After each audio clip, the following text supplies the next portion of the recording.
Baltarusis? Your guess is good as mine. I'm trying to find a haircut today. Baltarusis? Any guess on that one? Baltaconus. Baltaconus, thank you. Told you. Baltaconus. Don't mess All with right. John Hardy, man. Don't mess with him. Wives don't count. Yeah, that bit is a...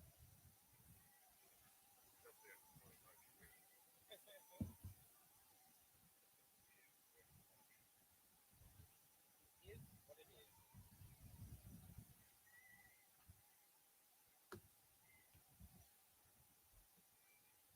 All right, you got any flavor for me with these reads? What's that? I said, you got any flavor for me Nah. with these reads? Basically, just, let's read them every... Yep. And we should shipping in business. Today's game brought to you by Bubble. Yep, got it. All right.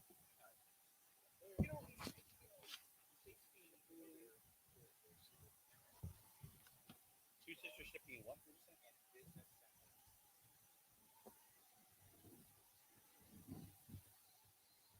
Center. We are Redwood Drive. Oh, they moved out of Slater Mall, huh?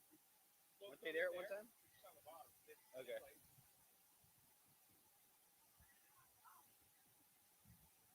I didn't even know that was the street. There you go. Huh? I didn't know that was the street. And you'll notice a lot of the names. Yep. Are going to coincide with and here's the biggest mistake I have made this whole time is I accidentally said Liverpool. JC. Yeah, we used to say Liverpool because we do high school. So we're up first.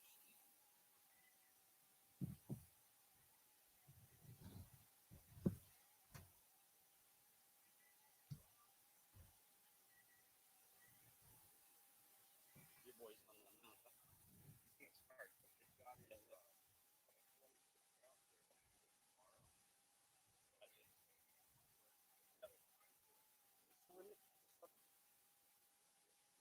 Yeah. 70? 75? 85? 85. But then you got to rest for 3 days. Is that it? Yeah. Yeah. Well, I think it's. I used to know all these rules. If it's like Off the top 40 of my head. 2 days. Yeah, it depends how many pitches you throw in a day, and then you have to rest so many days. Right. Yeah, he's going to start. He's got 20 pitches, so they're going to use him tomorrow. Anything under 20 doesn't count. You can, exactly. You can pitch the next day. But once you go from 21, I think to 45, 40, to 1 day's rest, 41 to like something, 2 days rest. Yeah. So this is game 1. This is your game 7. Yeah. So we're here today. Tomorrow. That's 2 out of 3. It might be your one. Depending on that. Also. So there's definitely a game tomorrow at 4. Yeah. Yeah, and if needed, Monday at 5:30. Right. So the other thing is too is that for most of the 11 balls as well. Yeah, that's Mansfield, right? Yeah. We are going to be there. Well, so that's sectionals as well, correct? Sectionals as well.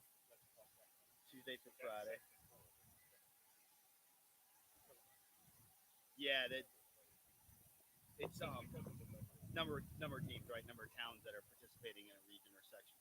And the other thing is too, and correct me if I'm wrong, John. This is where a lot of what you say is going to come into play. I did not write them down. Oh, yeah. Try to figure out who's calling. No, that was UCFS, but you know what? I had a appointment myself.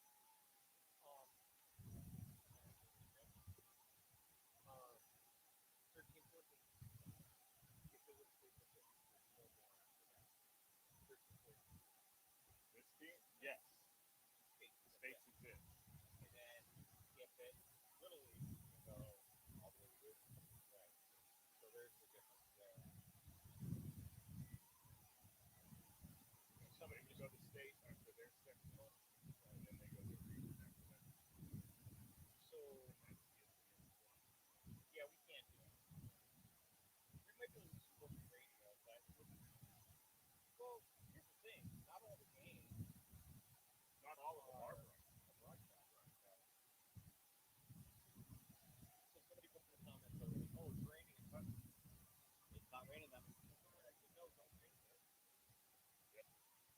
they are calling for showers as it goes on.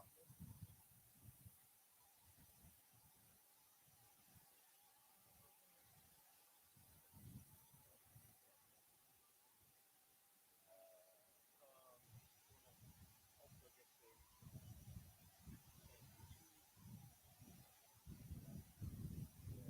really lining up all the as well as Trisha. Yeah, it is close to close to Okay. Definitely.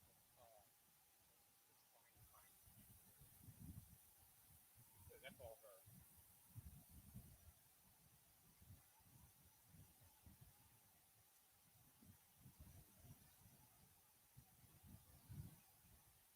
Chris Clark for what? Sorry. Yeah, but and also could be a problem for you guys with the high class oil. Not really. Okay. yeah, Amy's part. We brought my truck, so We lost the headlights. I did that with the last time. that was a good real. We actually had to take that mistake like down at the point. Did he come to you? No, we'd have to wait like an additional 4 days.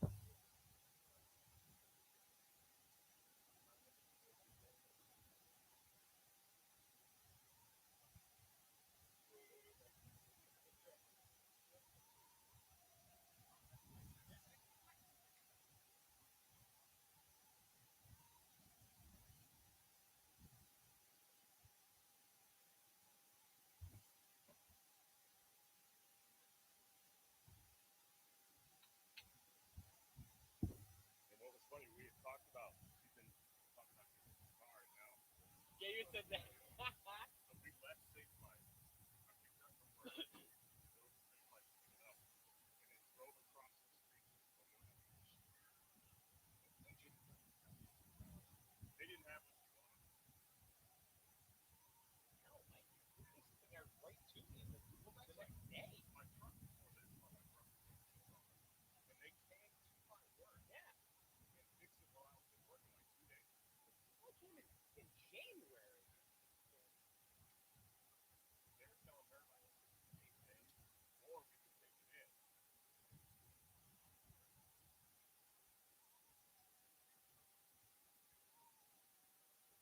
Because she had, there was actually a little hole. It didn't break the film, but JJ was riding with her the one that was cracked with the glass kept falling in the glass. So from both sides.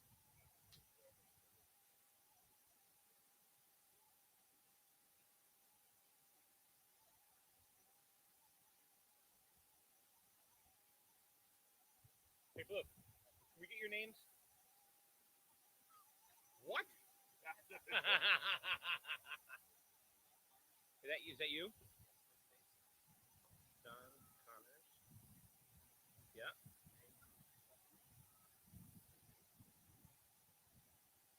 Yeah. Willie Stokes. Where are you from, Don? You know where Greg is from?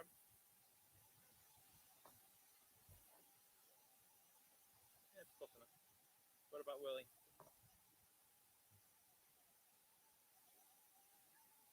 Great. Thank you. Yeah, and can we get your social security number? All right, here we go. 042. There we go. Yeah. Yeah.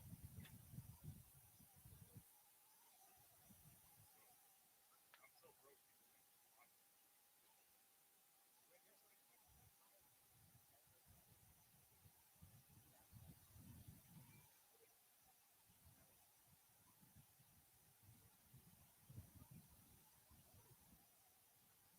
I'm in a hurry.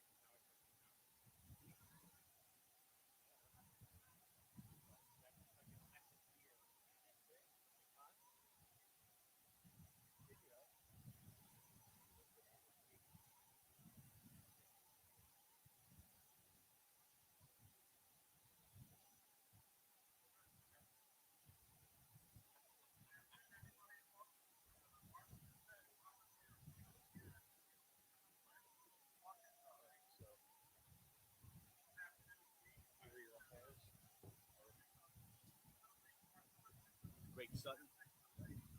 Hopefully will be Stowe, Don Connors.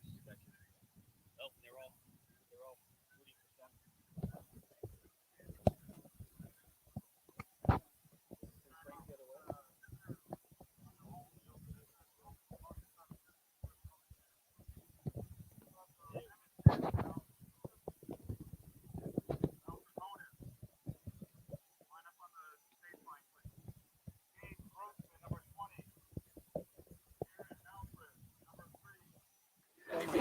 Good afternoon, everyone, and welcome to Jewett City Baseball, where today the Junior League 13 and 14-year-old team are at Pawcatuck to take on the Pawcatuck team that both teams have won their district, and now they're in the sectionals. Alongside me, John Harden, and we're going to actually bring this game live to you on YouTube. As you can see the video, you hear the audio from us. They're announcing the starting lineups right now, so take it away. You've been watching all these games. Your son's on the team. You know more than I do. That's why you're doing the color. So give me some flavor for what this game is going to be. All right. Hey, thanks, KT.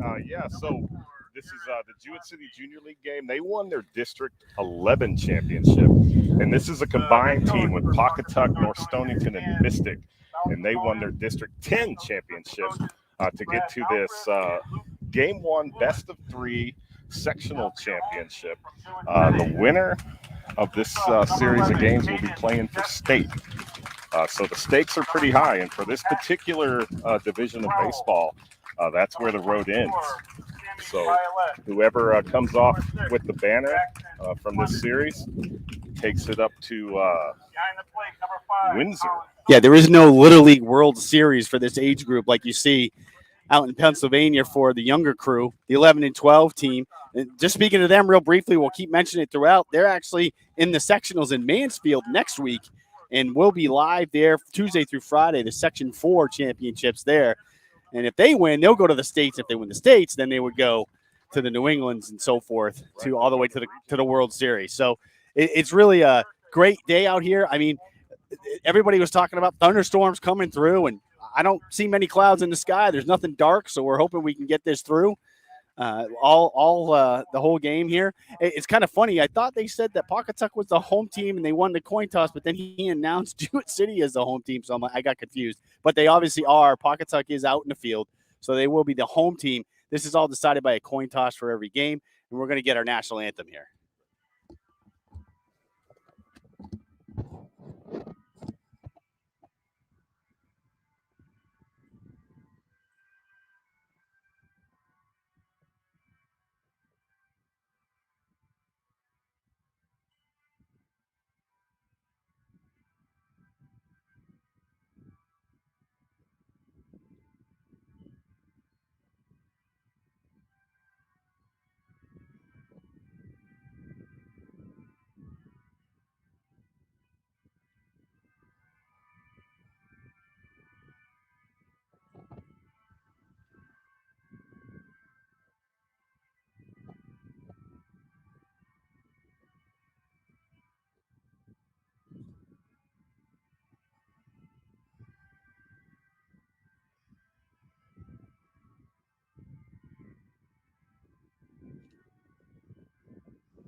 Players, please remain where you are and repeat the Little League pledge. I trust in God. All right, there was our national anthem, and now that they're just about ready to go, they're going to say the Little League pledge, which is always refreshing when they do these tournaments to get to hear this. And most leagues, when they kick it off on their opening day, they do this as well for all the teams.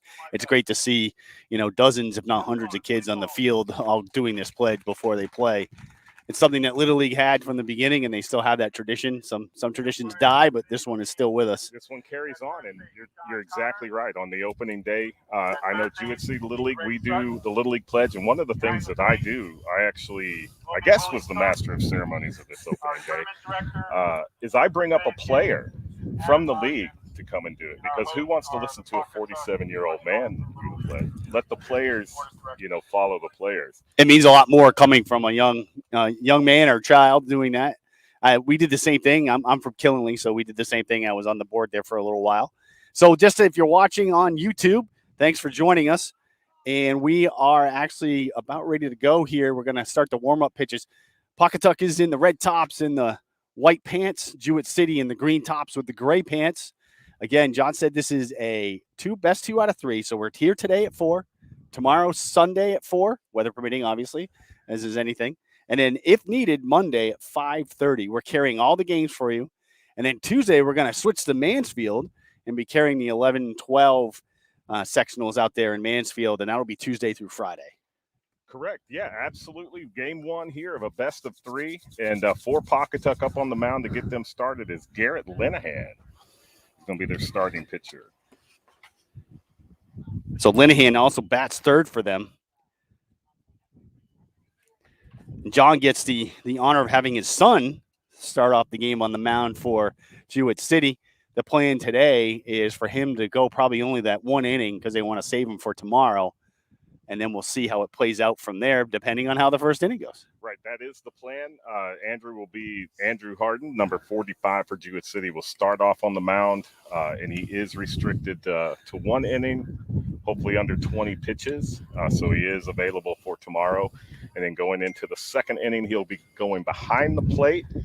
And rumor is that we'll be getting Ashton Goodwin coming to the mound beginning the second inning. Who's starting off at shortstop. So let me go down the starting lineups here. We've got Colin Schultz leading off for Jewett City, and he's starting off at catcher. We've got, of course, I can't read my own writing. Who's it, for us? Yeah, next batter. So that would be Sam Gilgenbach. Gilgenbach. I said something about being a good Irish name. That's right. He's a first baseman. Then we got Ashton Goodwin at short. We've got Andrew Harden on the mound. Kelvin Odo. Then we've got Brendan Hopkins, right field. It's actually his birthday today, correct? You told me that. It's 14 today. Birthday for Brendan Hopkins, right field. Happy birthday, Brendan. And then we've got W.J. Oconee. He's at third. And then we have Ryan Webster. He's in left. And Derek Barger is at second base. And when we do when Pawcatuck comes up, we'll give you that starting lineup. Right, doing the warm-up pitches right now. With Pawcatuck, and then we're going to be leading off, just like you said, with Colin Schultz, who is our starting catcher. So if you haven't watched one of these junior league, little league games, 13, 14-year-old games, the dimensions of the field are a little different than a normal little league field. The fences are, if you're seeing on camera, when our buddy Cameron is focusing on the outfield, it's 300 feet all the way around. The mound's 60, bases are 90. So that's like normal high school major league. Real baseball, as Andrew used to call it. But the fences are a little shorter than they will be as they progress up through different fields. Have different dimensions as you progress up through the older leagues, whether it's Little League or Babe Ruth or Legion or whatever you may play beyond this. Well, that's one of the things that makes baseball unique. You've got the dimensions for the infield, but then the outfield, you can get some interesting outfield fences. I don't know if you've ever been to Newport, the Cardines field up there. No, I have not. No, the neighborhood kind of grew up around the field, so you've got some interesting angles out there. Houses to shoot for? Right. some nice bay windows to try to break? Hey, get it in to get somebody. A lot of when I've been to that field, some of the neighbors will pull out their lawn chairs and sit in their backyard. Yeah, my high school, I played in New Hampshire. I grew up in New Hampshire, and our field the outfield was also the football and soccer field.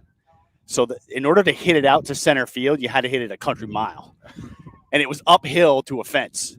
So it was impossible to hit it out to center field. Now, if you pulled it down right and left field line, it was 3-something. It wasn't too far, but try to hit it to the gaps or straight center, forget it. Couldn't do it.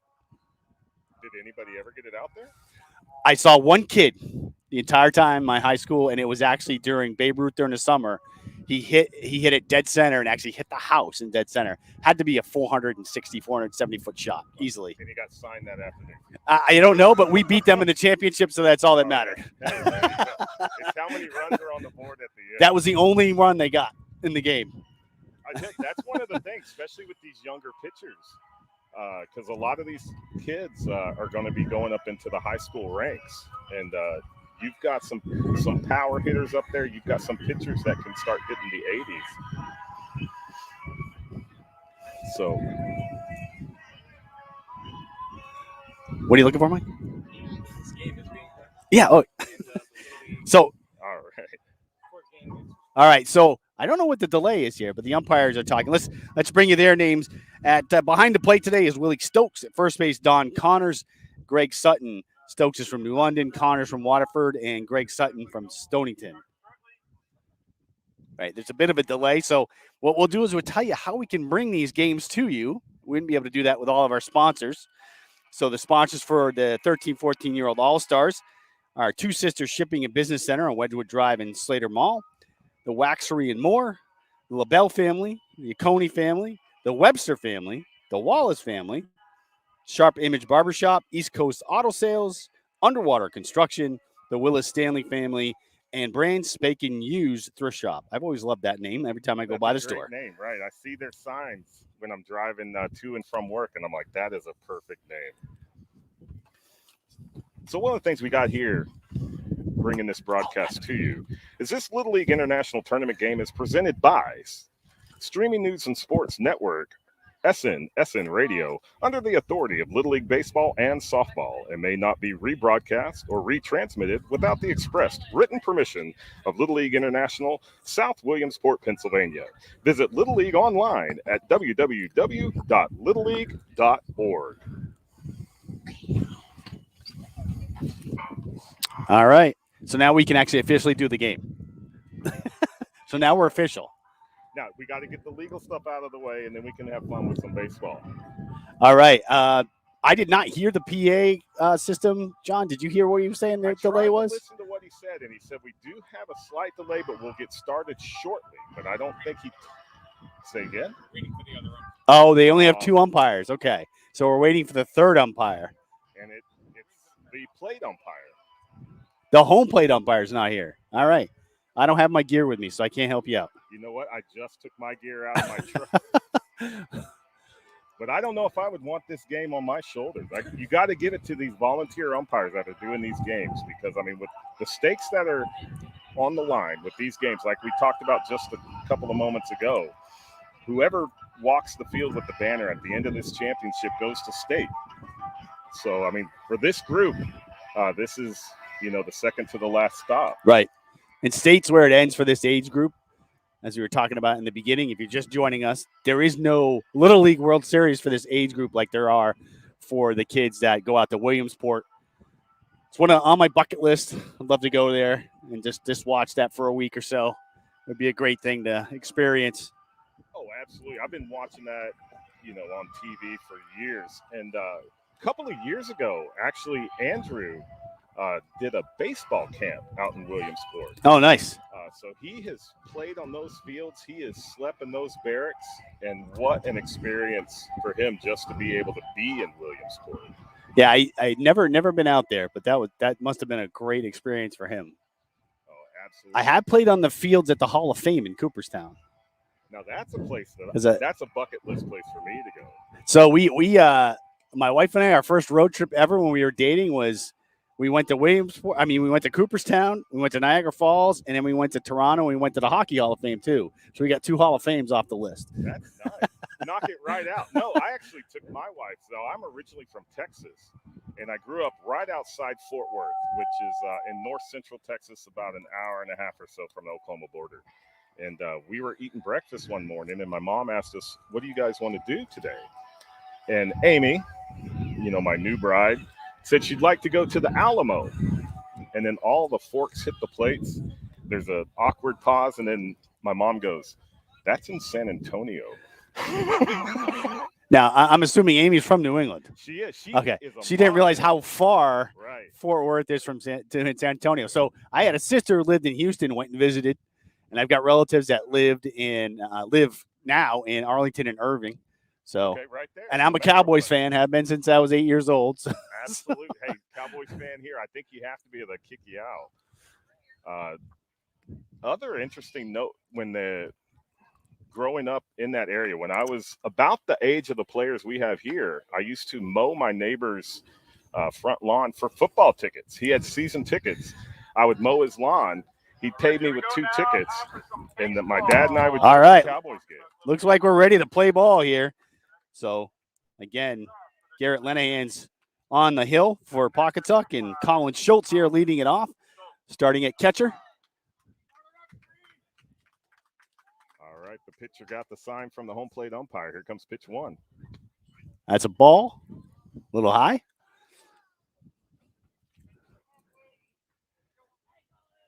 So with the leadoff hitter, what we want, we got a high on-base percentage batter at the plate. There we go, ground ball to second base, scooped up, flips it to first for out number 1.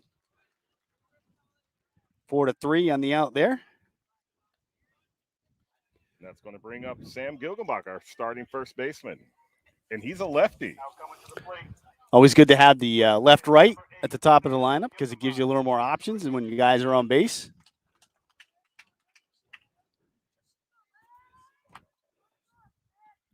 On the hand winds. Here's the delivery. Ball outside. So Lennon has a very deliberate delivery. He's not speeding up. He's staying under control. He's playing his game. It's a swing and a miss for strike 1. He's very smooth, John. I pitched all the way through college, so I always appreciate it when I see good mechanics on a young man. Oh. There, swing and a miss for strike 2. Counts 1-2. No, that's. Oh, he called that first pitch a strike? That must have been. Must have been. I did not see him make a motion to call that a strike. I thought that was a ball. Well, that's the one we're going to have He to fooled learn me. this umpire's sign. Exactly. All right, Ashton Godwin here. Good one, yeah. Goodwin coming up for Jewett City. He's starting at shortstop today. Brushed him off with that one. First pitch with the ball. Second delivery. Down under the dirt for ball 2. So you were saying you pitched all the way through college. I did. See, that's impressive to me because I pitched one game in high school. The other team thanked me for BP, and I never saw the mound again. I'm blessed to be left-handed. That was, it's a big, okay. If you throw relatively hard and you're left-handed, it's almost like gold, right? I do not. I must have lead. I think that's a strike. Okay, he's not making any motion to tell us if it's a strike or not. So it's going to be, we're going to have to look at the scoreboard and hope it's right. Right. Well, listen to it because I think he's being quiet on the balls. There's a ground ball to third. Nice easy hop. Flip over to first base, and he scoops it for the out. Nice across the diamond throw by the third baseman for Pawcatuck. That's going to be a 1-2-3 inning for Jewett City. 1, 2, 3 they go here in the top of the first. And as we were talking about, we'll have Andrew Harden towing the mound here. Right, so it's going to be Big Drew coming to the mound like we talked about a little bit earlier. He's going to have a very short leash. He's going to be restricted by pitch count, so he is available tomorrow. And then he's going to go behind the plate. And then, like we talked about, it looks like it will be Ashton Goodwin that's coming to the mound in the second inning. But that's one of the things that this team is fortunate to have. Like we were talking about pitchers and seeing good mechanics and talking about how Linehan's very disciplined out there. Is this Jewett City team has 3 or 4 solid starters that they can put out there, which is, more rare than you would think it is, especially at this level of baseball. Yeah, at this level of baseball, it's tough to find 2. Right. As a coach that's coached from T-ball through every division, you have that 1 or 2 kids. Now, one thing that I would do in the scouting process before the draft is maybe the kid's not necessarily a pitcher right now, but he's got a strong arm. He has good mechanics, and we can work with him during the season. And then hopefully midway through, you can get him a start out there on the mound or maybe put him in for a relief appearance. All right, Harden starting his warm-up pitches. Yeah, so that's the one thing. I agree with you. There was I always had an axiom when I was coaching that if a kid had good mechanics, could throw relatively well, I could teach him how to pitch. Right. And there's a kid that pitches for the high school now in Killingly that I was the first one who put him on the mound in a fall ball season. And to this day, when I see him, he thanks me for that because he's like, I never would have thought I could do this. He played first base most of the time. And I saw him throwing the ball around during practice during a fall ball season, and I'm like, why are you playing first base? And he's a lefty, you know, so I'm like, oh, I'm a lefty, so I can figure this out for you. That's So right. When you find that person, like I had a player in minor league ball, and then I coached him in majors fall ball. He had never seen the mound with any other team he played for. I put him out there. We're actually playing against another town, inter-town play. He pitched so well that the other coach gave him the game ball. that's excellent. All right, here we go. Leading it off for Pawcatuck is shortstop Owen Bennett. So here we are, pitch one from Andrew. So Andrew has 4 pitches. Let's see what he starts out with. Look at a fastball. I think that was a strike. Yes, it was. It was? It looked like a strike from here, but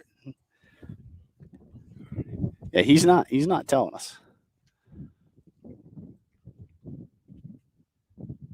It's a fly ball, shallow left field, and that's going to be out of the glove. Popped out of the glove.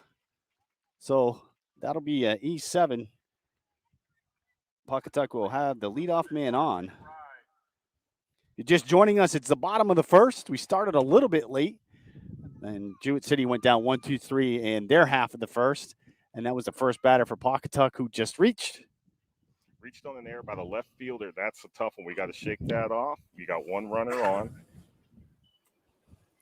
Andrew checked him. Goes to the plate. Pop-up foul ball out of play to the left-hand side. For those of you that might be relatively new to baseball, it is a little bit odd because the batter sides and the field sides are opposite. Left field is actually the right side in the batter's box. Right field is the left side in the batter's box. Right. But looking from... That's a ball. Counts 1-1. Looking from home plate, you've got the left and the right in the right spot. And then it's the pitcher's view when you're talking about the batter's box. As he's facing the batter, it's right and left. Right. To keep us on our toes, I think. That's a ball. Ball to the outside. 2-1. 2 balls and a strike here on Mark McBride. He's the right fielder for Pawcatuck. Now, that's an interesting call. When I was looking at their Pawcatuck's lineup, seeing the right fielder in the number 2 It's going. spot. Runner's going, swing and a miss. No throw. He had a huge jump there. Nice jump by Bennett to get moved over into scoring position. So that evens the count at 2 balls and 2 strikes. Now a runner on second for Pawcatuck. They're holding him on. Here's the pitch. Kind of out in front of that, popped up right side of the infield and caught by the second baseman. You do have a tendency sometimes to overrun that, and he almost did, but he didn't. He made the catch. Himself made it back. Nice catch by Barger. That's going to be the first out here in the bottom of the first inning. Now batter number 2, Garrett Lenahan. Number 2. So here's Pawcatuck's pitcher at the plate. He's got a runner on second, 1 out. See what he does. Harden delivers. That's a strike. That's right. I actually heard him say that time.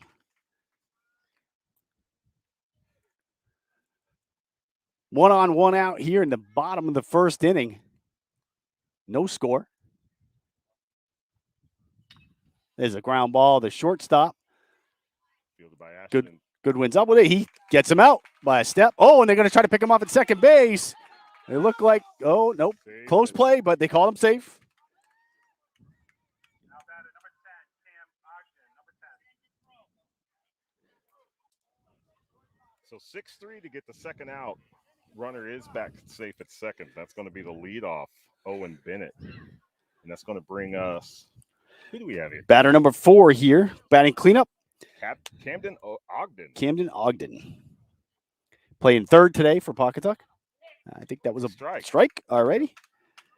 I'm going with the scoreboard. I guess we're going to have to because we can't hear him all the way over here. Just for FYI, obviously you can see from the camera view we're on the first baseline, just past first base itself, about 100 feet away from home plate. So that's strike 2. I heard the 2. He's not very demonstrative. I don't know if that's. He's not making a motion at all on strikes. So we got to try to listen to what he's saying. So might have to rely on Mike because he doesn't have headphones on. Fly ball, right side, right field. Got the sun. couldn't see it. It lost drops it. in front of him. Get it in. Oh, they throw it over. They throw it away as he was sliding into second base, backed up by the left fielder. So that's going to be a legit double because he didn't have a play on the ball because of the sun. And it'll be an RBI and a run scores. Bennett scoring on the double to right field. Right, that's tough because you could see the right fielder tracking it, and then right at the moment that it's going to come into his glove, you could see that he lost it. All right. Number 5 batter here, Mason Perkins. He's going to take a first pitch ball. He's their catcher for Pawcatuck. 1 on, 2 out, 1-0 here. Pawcatuck in the first inning. That's going to be a ball high. 2 balls, no strikes. Now, as a former pitcher, do you get a sense of what's going on the mound and what's going to be coming? It looks like a ball 3. In terms of what, John? So, like, you just gave up a run on a drop ball into right. And they're stealing third. Throw down. Got him by a mile. He's out. Nice throw. Nice throw there by Colin Schultz to gun him down at third base. That'll be a 2-5, and that'll end the inning. They sent up 5 batters. Perkins obviously will come back to the plate in the next inning. Scored 1 run, and it's 1-0 here after the first inning. And you're watching Little League Baseball on SNSN. I didn't say Wolverine Radio.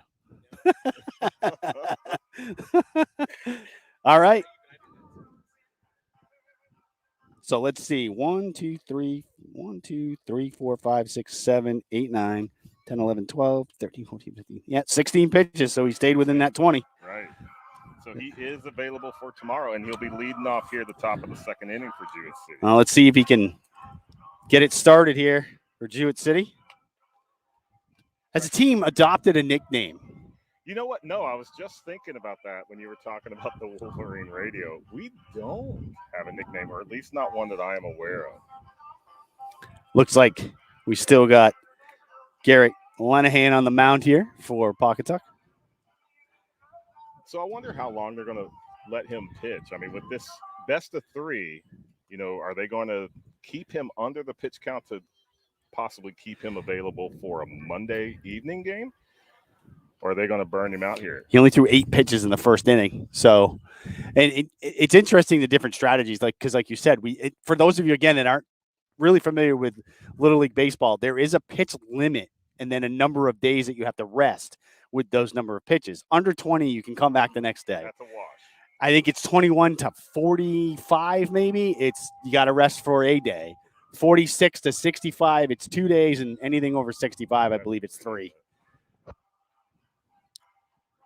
It is different for different levels. I think at this level, you can throw up to 85 pitches in a game. Yeah, they do it by age. So, I mean, that does, kind of coincide with the different divisions and the different levels of play. But it's definitely a pitch count by age, because I know my younger son, JJ, pitches on the 11-12 team that's going to be playing in Madison.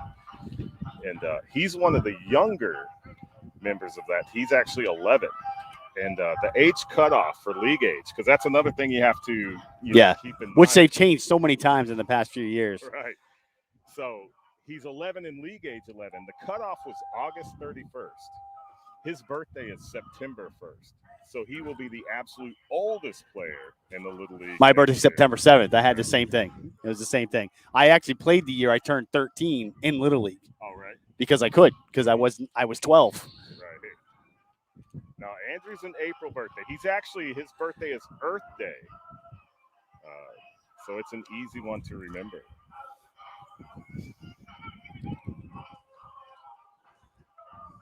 All right. He's done with his warm-up pitches. Throw goes down to second base. Nice throw by the catcher. That's been 2 that have hit right at the base of second base. So hopefully the Jewett City coaches are watching that as well. Yeah, if you're online, we are tracking social media. Mike is doing that for us. So if you have a comment about who their favorite player or team on the team is, let us know. Any comments about how the game's going? About our broadcast? Let us know. Ground ball here, Harden foul down the left field line. He's aggressive. Probably trying to get that one run back. Well, Lenahan has shown that he can throw strikes, so why wait? Well, absolutely. Like, the pitcher's throwing strikes, then, hey, be up there, be ready to hit, put that ball in play, force the defense to make a play. One strike pitch. And, that's a line drive. Left center field. Back. That's going. That's over the fence. That is gone. Ding dong, the pitch is dead. Harden ties the ball game here in the top of the second with a home run to left center field.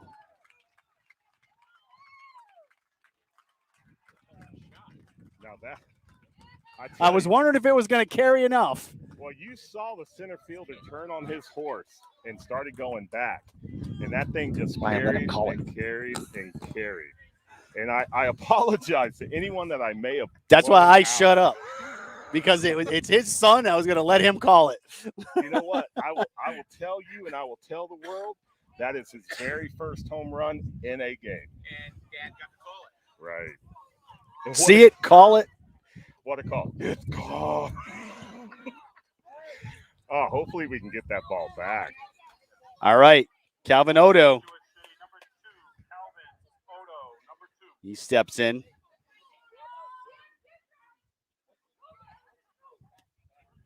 Center fielder takes the first pitch. And we'll wait for the score. I think the scoreboard has the same question we do. There's nothing up there. We don't know. All right, pitch number 2. Looked like it was outside. Let's see if he gives us. All right, 2 strikes. 2 strikes. All right, there we go. He's not even signaling how many balls and strikes either to tell us what the count is. Twice. There's a pop-up left field. That'll be out of play. Third base umpire immediately with the hands up.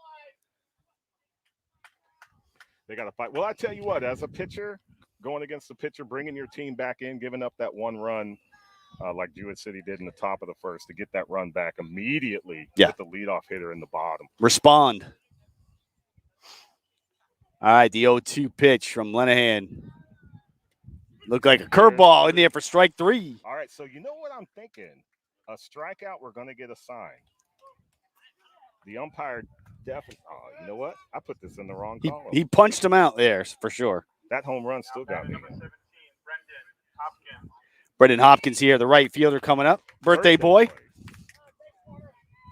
I think we said that in stereo. Lenahan's first pitch is high and outside for ball 1. So Mike and I were talking the last game, the actual district championship game of this team for Jewett City. It's a nice day. Let's play 2. Who said it? My guess was Ernie Banks. Ernie Banks did say it. Ernie Banks did say it. Well, you know what? I stuck with my answer, and I'm right. I actually looked it up later, and I was like, it is. But that's today. I think that's ball 3.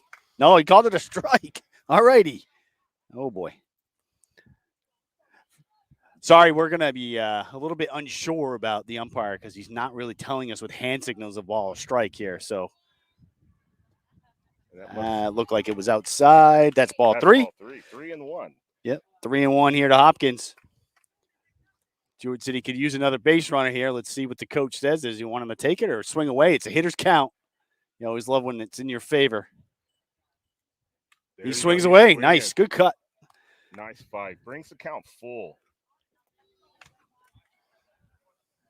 Well, like you said, Lenahan's throwing strikes. And when he's throwing strikes as a batter, hey, I can tell you, as when I played ball, look that fastball. You were in the hitter's count. He doesn't want to walk you. He called that a strike. That was high and outside for sure. Right. But if you're looking fastball, he throws that fastball. Light it up.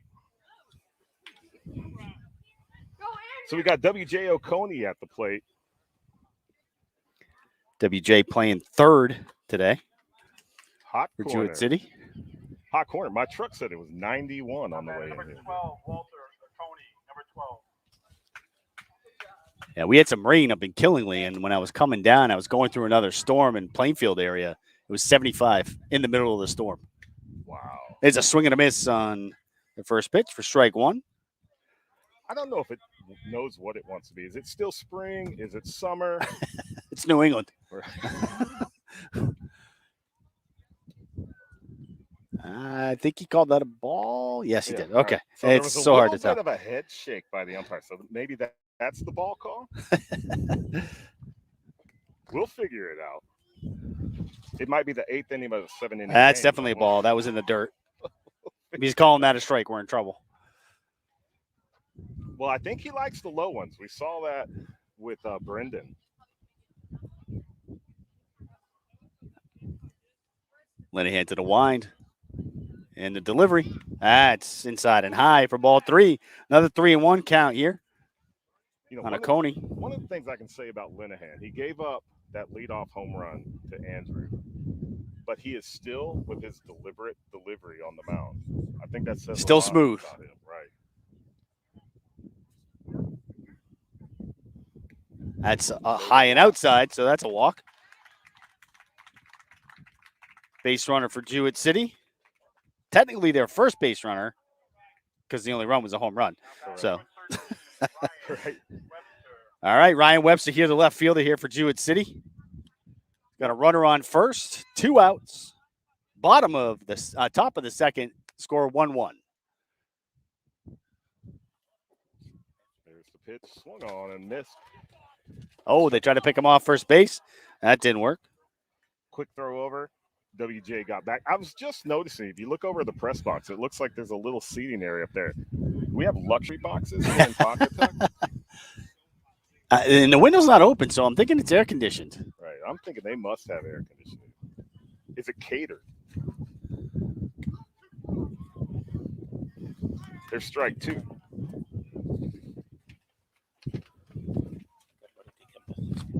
So Ryan Webster has an 0-2 count. Linehan looks over to Oconee at first. Throws over. Base runner makes it back. Pretty quick pickoff move by Linehan from the mound. All right, no balls, 2 strikes here. See if Webster can put it in play. That's a ball. Definitely throwing more pitches this inning. He has, and maybe it took that first inning to kind of see what he's got, because you can still see all the Jewett City players. They're up at the fence. They're watching. We're here at the bottom of our lineup. That's strike 3. Looked a little bit outside for a called third. That looked like the same thing to Hopkins, but that's the third out of the inning. All of them going down looking. So at the end of 1.5, we head to the bottom of the second. It's 1-1, and you're listening to Jewett City Baseball on SNSN.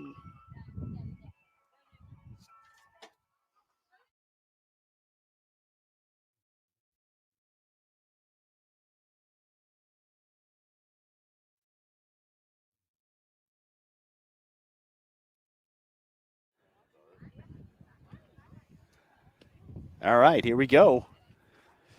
And as planned, like you were saying, got a different pitcher on the mound, Ashton Goodwin. Oh, so my sources were correct. You never know when your sources are the players. Yeah, are they telling you hopes and dreams or reality? That's right. Because that's one thing I can tell you. So those two right there, that battery that's up there, they play together on a couple of teams, and they actually also participate in our town wiffle ball league. I did not know there was a wiffle ball league in town. This is the 3rd season of wiffle ball. We got a couple substitutions here too, John. I just want to make sure we're tracking that, or just changes in the field, I should say. So Schultz goes to first. Harden's obviously at catcher. We were just talking about that. Goodwin to short, from short to the mound. You're gonna have to help me out here because I don't know the kids' faces. At short. Calvin Odo at short, and I think everybody else is the same. Yes. That's correct. Okay. Just wanted to bring you that update. And if you're just joining us, we're in the bottom of the second here. It's 1-1. Nice throw down to second base. Pawcatuck got on the board in the first inning with fly to right field, and the sun came into play, and the right fielder had it, lost it, and it dropped in front of him, so they scored on that play. And then in the bottom of the second, Harden responded with a deep drive to left center field that got out of here. So it's 1-1. And I mean, that was almost dead center.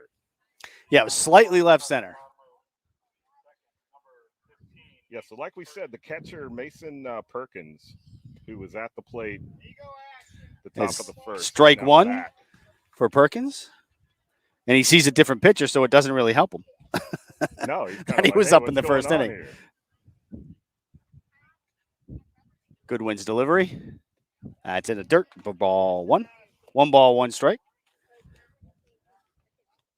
Now, the one thing I can tell you, there's a big difference between Andrew as a pitcher and Ashton as a pitcher. Andrew is more of a spot with movement, and Ashton can be a power pitcher. There's a swing and a foul back to the screen for strike 2. He's got a four-seamer that'll come in on you, and if you're not ready for it, he's going to sit you down.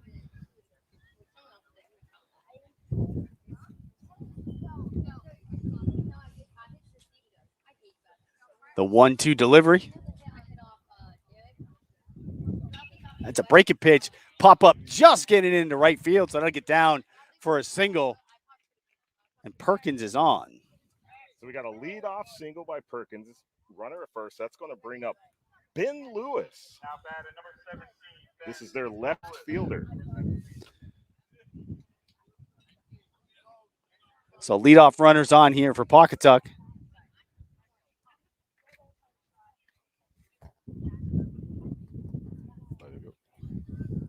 That's the first pitch. That's a ball. That was a ball. That was a ball high, and then Andrew immediately looked down to first. So I don't know if that was going to be a deliberate kind of pitch out, the kind of quick throw down to first. And there's a try to pick off attempt by Goodwin. He gets back safely standing up. Keep him honest on first base. He definitely shortened that lead.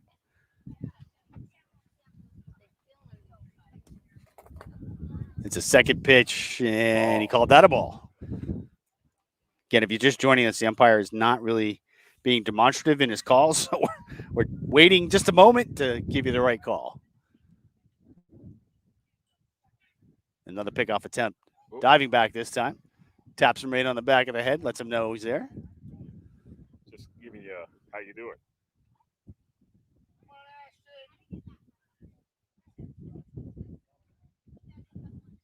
That's a ball low. So it'll be 3-0. So we got to get back in that zone. Ashton's Mitch low on his pitch. He had the one high. He's been ground ball to second base. He flips it to the shortstop, gets him there. No play at first. They really didn't have a chance on the runner at first. He was almost on the bag by the time the shortstop caught it at second. But that's a force out to get the lead runner. So it'll be 1 down in the bottom of the second for Pawcatuck. Right, get that lead runner. I tell you what, one of the things, who was that? Ben Lewis. He got down to first base in a hurry. It's good to see, hustling down the line. So this is Noah Kluin, the first baseman here for Pawcatuck. Digging in is the delivery. That'll be a strike. It is a strike. I'm guessing based on what I see.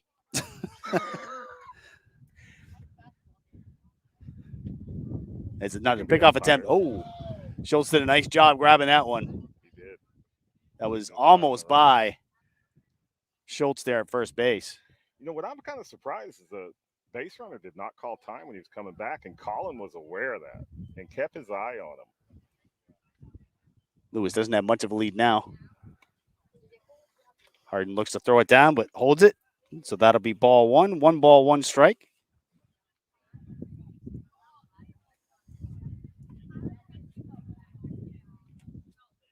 There's another pickoff attempt.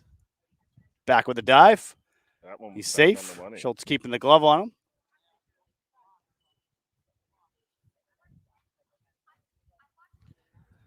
So here we are. 1 ball, 1 strike, 1 out. 1 runner on. That's a strike. Strike 2. I think I heard a little bit of a 2. So maybe it's the first strike is quiet. The second strike, we get a 2. And then on a strike, Then we get the punch out. We actually get the demonstrative. That's a ball high. Tried to do a little framing. Didn't quite work on that one. A little bit high. 2-2. 2 balls, 2 strikes. Bottom of the second, 1-1. Pawcatuck and Jewett City. The runner goes. It's a pop-up on the infield. Goodwin's going for it. Oh, he drops it. He throws it to second base, and that'll be a force out at second base, so they still get their lead runner. There'll be another 4-6 on that one.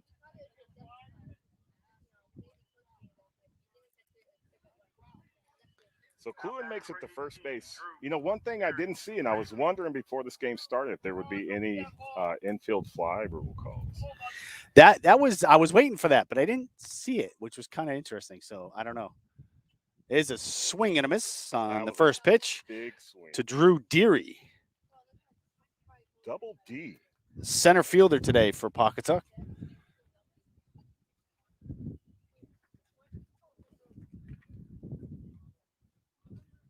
There's a foul back out of play. 0-2. He's got a big swing.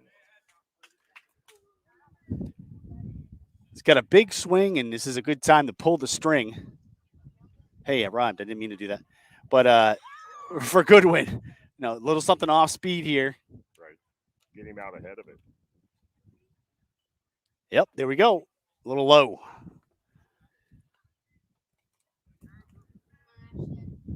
I'd come back with another one. You are dealing with the bottom of the lineup here, and a lot of times the bottom of the lineup, they're not really good handling the off-speed stuff. Oh, almost hit him. Made him dance on that one. Made him dance. Jumped over the ball. That'll be ball 2. All right, so the one thing we don't want to do, hey, let's get out of this inning. Don't lose this batter. Like you said, he's a big swinger. If he connects, he might take it for a ride. It's a 2-2. He swings and he misses for strike 3. So Goodwin gets Deary to end the bottom of the second. And that'll do it for the 2 innings. We're still knotted at 1-1. And coming up in this top of the third here is the number 9 batter, Derek Barger. Right, it's going to be number 9s for both teams. Interesting inning there with the leadoff single. And then 2 fielders' choices that wound up getting the lead runner and then the strikeout. Right, so they stayed in. That's what we're talking about with these younger pitchers. They've been able to keep their composure. We had an error in the first with Jewett City, and Andrew was able to get out of that inning with just that 1 run. And then Jewett City with the home run in the top of the second inning, but it didn't phase them. Stayed in control, didn't lose control of the ball game, and then right there with Ashton, had the leadoff runner on, but then was able to get out of the inning without any further damage. A lot of comments coming in on Facebook, John, and everybody cheering on Drew on the mound, telling everybody in Jewett City to keep it up. We got one person saying, let's go Pawcatuck. Glad to have both teams represented. Absolutely. There was a comment on one of the video, actually the district championship video for Jewett City and Coventry. There was a Pawcatuck player, I believe, that made a comment on that video on the YouTube page that I believe I'm playing you guys. So I actually and he was right back to him, and I said, yes, and I look forward to calling your game. Because, hey, we like good baseball. If there's good plays and we say things, that the players are doing well, hey, I'm going to call it out. All right, we're going to have Derek Barger leading it off here, the number 9 batter for Jewett City in the bottom of the 9th. Lenahan still on the mound for his 3rd inning. Second inning didn't go quite as smoothly as the first one. We had a leadoff home run by Hardin, and then he did strike out the side eventually. All 3 strikeouts looking, and he walked 1 as well. So he has 4 strikeouts in 2 innings. Not bad pitching. And you know what? I have this pitch counter. I've had this sitting out before the game started. It's still sitting at all zeros. So maybe I'll use it. Maybe I won't. He's got 26, according to my count. Lenahan. He only had 8 the first inning. It was 1, 2, 3, pretty quick. That was Pretty a quick inning. Top of the first. But he had 18 in that second inning. All right. Derek Barger digs in. Lenahan's ready to deliver. Here's the wind. That's going to be down and in for ball 1. Yeah, so you really don't see much of a difference in his demeanor on the mound. If he's coming from the windup or he's coming from the stretch, he's in control.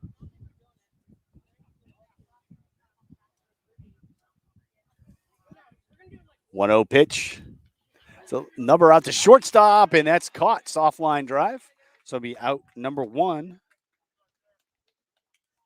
for Jewett City. And then back to the top of the lineup, Colin Schultz is going to dig in. He moved from catcher to first base in the second inning. All right, so we're back at the Jewett City's top of the order. Let's see. They got some redemption from their first inning. There's a ground ball through and past the shortstop. Oh, gets under the left fielder's legs. He's taking a big turn, but he stops. Ball didn't go very far. Left fielder gets it in. And it's a single all the way for Colin Schultz. They didn't get far, but it was effective. And with that turn, you know he was thinking. He was thinking about second base. Gilgenbach's going to dig in here.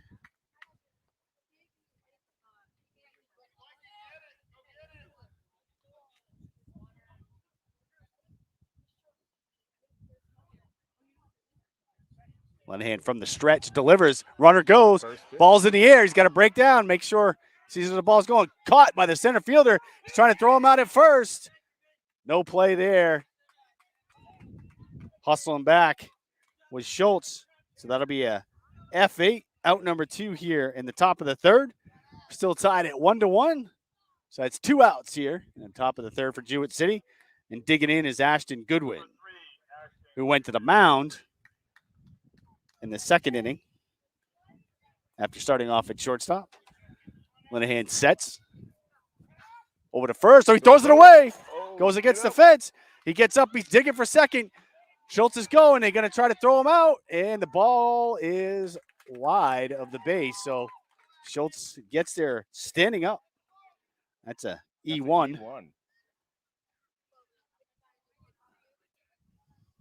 So let's see what Ashton, number 3 hole, hitting with a runner in scoring position. There's 2 outs. There's the first pitch. That's a ball inside, I believe. Yep. Well, I went with the batter going back up on his toes, that was a little bit inside. It's the set. Lenahan checks second. Delivers. That's a strike. You know, that's the same move I make on a ball. I just stand up. It's so hard because he's not moving his hands to tell us whether it's a strike or not. So No. check second. Lenahan delivers. That's a swinging strike, so that's an easy one for us to determine. 1 ball, 2 strikes. Top of the third, 1-1 here. 2 outs. Runner on second. Goodwin, the number 3 batter for Jewett City at the plate. Lenahan sets. Check second.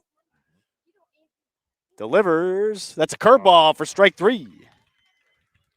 And that'll do it for Jewett City here in the top of the third. They got a runner to second base in scoring position, but couldn't get him home.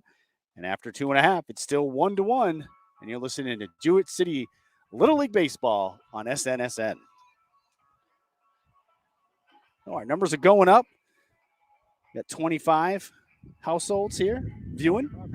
Well, hello to the 25 households watching us here in Pawcatuck for this Game 1 Best of 3 sectional championship match between Jewett City and Pawcatuck, North Stonington, and Mystic. Yeah, so it's a combined, again, if you're joining, it didn't join us in the beginning, we were kind of giving a rundown. Pawcatuck's a regional team. They pull from 3 different towns. So technically Pawcatuck is in North Stonington, so I don't know if it's kind of like, it's sort of like Jewett City, Griswold, or Danielson, Killingly. It's where I live. Or is it like Plainfield, Moosa? That too could be that, because back in the day in Killingly, I was told, not when I was involved in the league, that there was a Danielson league by itself. So there was 2 different leagues at one point in Killenly, but they combined at some point, probably because the amount of players was shrinking, so they just needed to do that in order to field teams. Right. That's something that we've noticed in our local league, because I was on the board, probably 6 years ago. And we are down significantly from those numbers. And it's unfortunate, with because baseball, to me, it's a beautiful sport. I think all youth sports in general, there are some that are growing, like lacrosse and things like that, but lacrosse is so new. I think that's probably why. All right, number 9 batter, Aaron Vislowski, second baseman here for Pawcatuck. It's going to lead it off. Right, like we said, both teams leading off with their number 9 batters. Pop up on the infield, caught by the shortstop. So that is an easy, quick out. 1 pitch, 1 out here. Helps the pitch count. Yeah, I don't know if you know this, but Ashton Goodwin, the pitcher, and Calvin Odo at shortstop, who just caught that pop-up, they are cousins. Oh, there you go. Their mothers are keeping sisters. it in the family. Right. All right, back to the top of the lineup. Owen Bennett here for Pawcatuck in the wind and the delivery. Nice breaking pitch for strike 1. Yeah, like I was saying with these pitchers, Ashton's more of a power pitcher than Andrew was, but both of them pop up behind the plate. I think it's going to be out of play. Nope, not quite out of play, but no play there for Harden. No balls, 2 strikes here on Bennett. Bottom of the 3rd, 1-1 here in Pawcatuck. 1 out, no runners on. But yeah, know what I was saying? Both those pitchers, they have curveballs.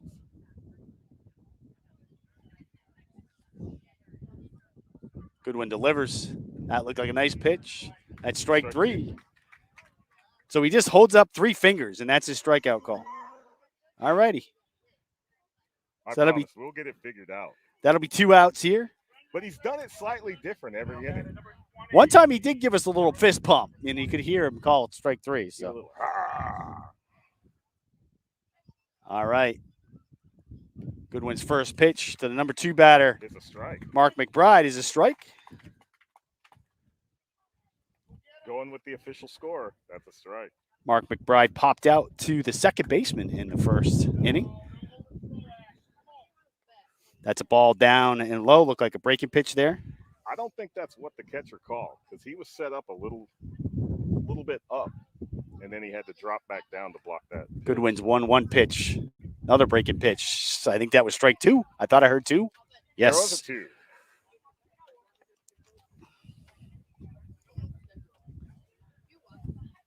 The 1-2 pitch on its way. Swing and a miss for strike 3. Good inning by Goodwin. 1-2-3. Pawcatuck goes. And at the end of 3, we're tied 1-1. And then Jewett City will have 4, 5, 6 coming up here in the top of the 4th. Right, they're going to be leading off with Andrew. Now, a question that I have, with the leadoff home run he hit earlier, is he going to get intentionally walked? Or are they going to pitch to him? In a 1-1 game, this looks like it's going to be a good one all the way to the end. Yeah, that is a good question. At this level, we go 7 innings, right? Correct. We go 7 innings, so it's, again, a little different than normal Little League. They go 6. And I think it's the same across all levels nowadays, even in the major leagues, where you can just hold up 4 fingers and they just walk them. So the pitch count doesn't get elevated for the pitchers. Yeah, because there's been some debate. Although at these levels, there could be all kinds of calamity sometimes when you're intentionally walking somebody. Right, you never know. I can tell you when you first go into player pitch baseball at the minor league level, those games can get a little long. They can. You got a 6-inning game, and you might get 3 or 4 in. Yeah. We had a rule in Killenly where we wanted the kids to hit. Right. So if they got 4 balls, and the pitcher just wasn't doing it, You brought the team. we brought the coach in, and we just coach came? we just let him try to I've seen hit. it both ways. I've seen them bring a. We did it one year that way. We did it another year a different way. And we were kind of trying to experiment because it just depends on the level of talent you have at any one group. So if you've got good arms and you don't really need to do that stuff. Like one year we had to do that. The other year we didn't do it. So it just depends. Right, because that was one of the things in Jewett City Little League, what we call Farm League, which is the one division above T-ball. Yeah. So that's coach pitch. Yep. But we use a pitch. We let kids pitch at that level too.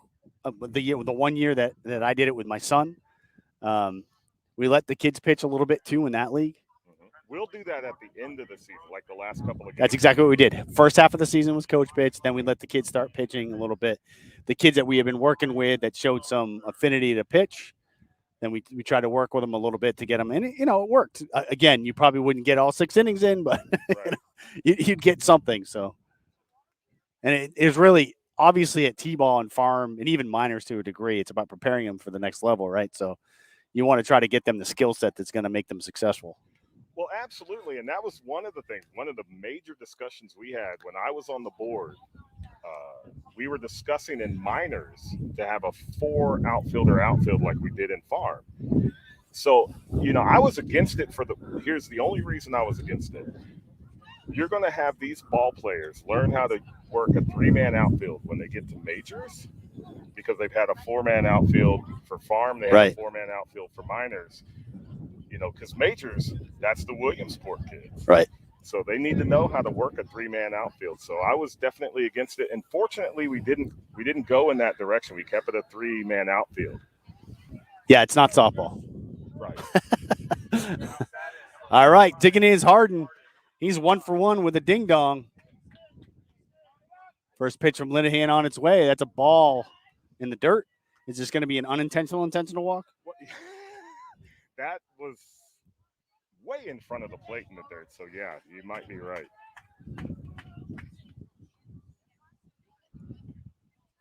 Second pitch on its way.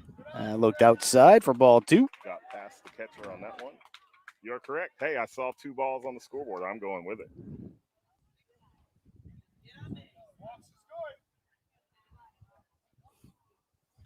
Top of the 4th here, 1-1. 2 balls, no strikes. Lead up batter up to the plate for Jewett City. There's a fastball, swing and a miss on that one. Yep, let's just get the bat on the ball, get on base. And once you get a taste of that long ball. Right. Now you know you can do it. As ball 3 in the dirt. 3-1. All right, let's see if he's looking fastball.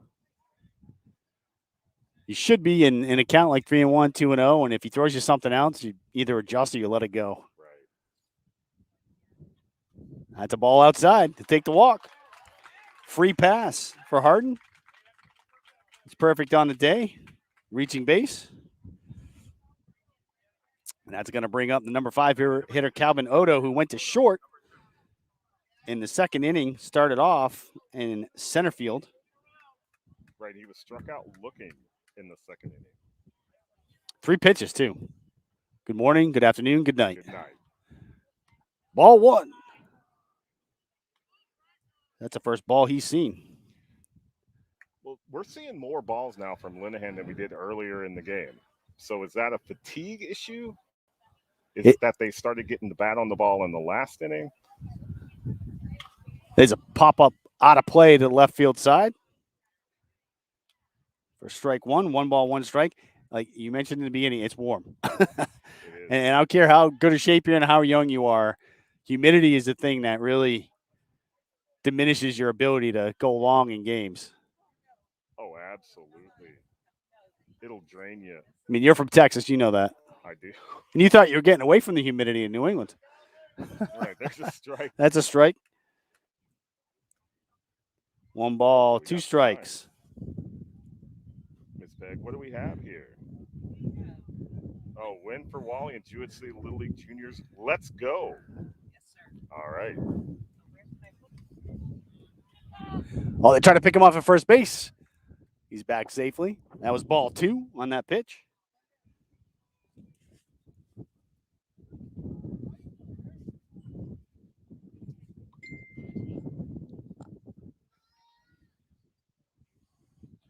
2-2 count to Calvin. Runner goes. Swing and a foul back to the backstop. That'll bring the runner back. Bring the runner back. Keep the count at 2-2. Top of the fourth, 1-1.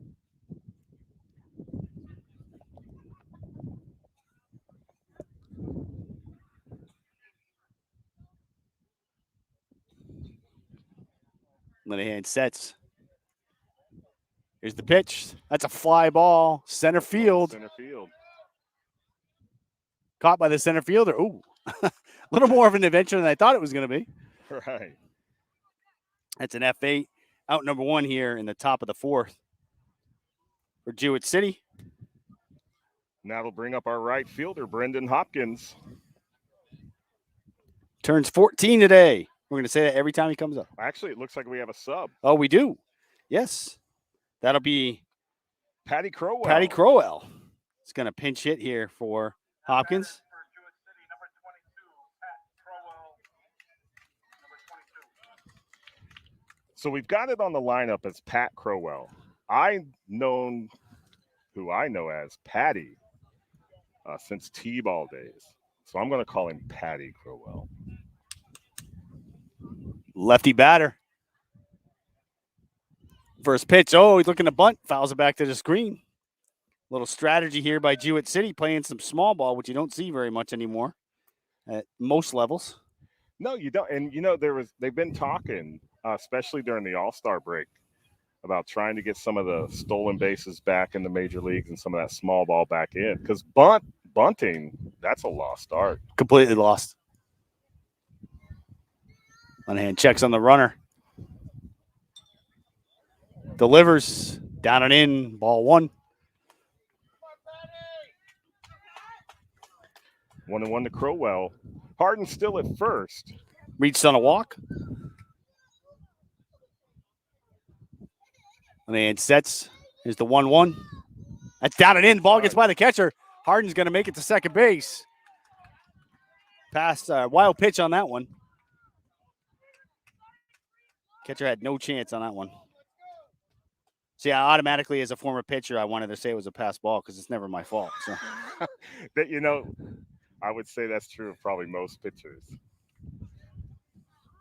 I was third base and right field, so. Oh, he checks the runner. He got up. Picked up, but the third baseman started running in. He ran away. Nice play. Nice play. So the third baseman started coming in as he saw Crowell turn to square for the bunt. He started coming in, so there was no one to cover. The shortstop was trying to get to third base, but he couldn't get there before Harden. So that's a stolen base right there for Harden. Absolutely. And you know what? There's not going to be too many of those, I can tell you that. He's got a home run and a stolen base. That's a ball low. 3-1. That may have flustered Linehan a little bit. Right. Getting deeper in counts the later we've gone into the game. Runner at third. One out. Top of the fourth, 1-1. Linehan sets. Here's the delivery. That's a strike. Looked like a decent pitch, but it's tough to tell at our angle. Here we go. Full count. I was wondering if they were going to try to do a safety squeeze or something like that. Just plate the run, but that's out the window with 2 strikes on the batter. Linehan delivers. That's ball. That's a ball. All righty, that surprised me. Pitch was. That's 2 walks in the inning for Linehan. That's going to bring up W.J. Oconee. And he just went right to second because they weren't paying attention. So you saw that all live on video. He just took second base, didn't stop at first. That's an old trick most coaches have taught their players. That's heads up baseball. Hey, if they're not paying attention, take the extra base. Absolutely. That's going to put 2 runners in scoring position. And Oconee coming up to the plate. He walked his first time up. We've got another substitution. Another substitution? That's Caden Deskis up there. Deskis. All right. So we get Deskis. It's going to bat here in the top of the fourth for Oconee. So Jewett City doing a good job getting those substitutions into the game. early, and not afraid to put them in, kind of critical positions. You got 2 runners in scoring position. It is a 1-1 game in the 4th inning. This is a 7-inning game, so we're about halfway through here. The coach did come out to the mound. Little mound visit here to figure out what they're going to do. Probably giving the infield a little pep talk to be more aware after he saw Harden steal third and then Patty stole second. Crowell stealing second base. So got to be more awake there in the infield. Now, I can tell you for Jewett City, third base coach, Gary Ratcliffe, he's been one of my coaches on several teams, and I will give him third base any day. He will get those base runners moving. Now batting for Jewett City, substitute number 11, Caden Deskis. Number 11, Deskis. So again, John, at this level, I believe you got to, is it 1 at bat and 1 inning in the field? 2 in the field, 1 at bat. 2 in the field, 1 at bat. Oh, they're looking to go to second, but he dives back safely.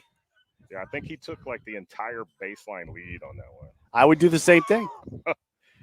If the second baseman's that far off and the shortstop's even with me, I'm going to beat you back. He's shadowing him.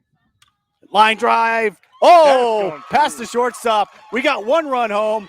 They're sending him from third, and the center fielder's just going to toss it into second base. 2-run single for Deskis. Pinch hit, 2 RBIs.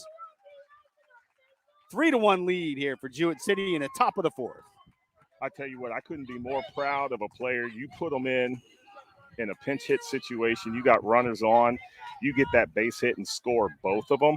Take advantage of your opportunity. Way to go, Caden Deskis. Now batting number 6, Jackson Fleming. Number 6, Fleming. Another substitution. Another substitution. Hey, it's working, right? Keep going with it. Right. Jackson Fleming here digging in. First pitch is a strike.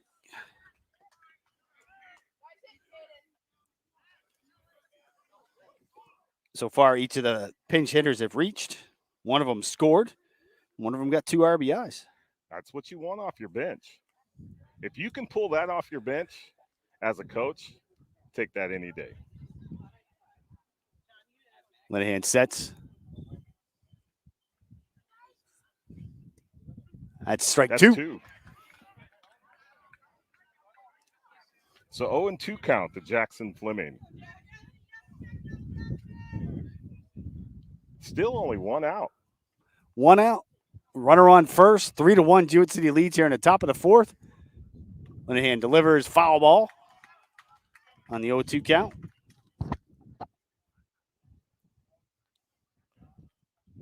He's got to keep fighting. Got behind in this count. If it's close, get the bat on it. Hopefully you can foul it up. Wait for your pitch. Put it out in the field. Linehan comes to a set. The delivery looked like it was outside for ball 1.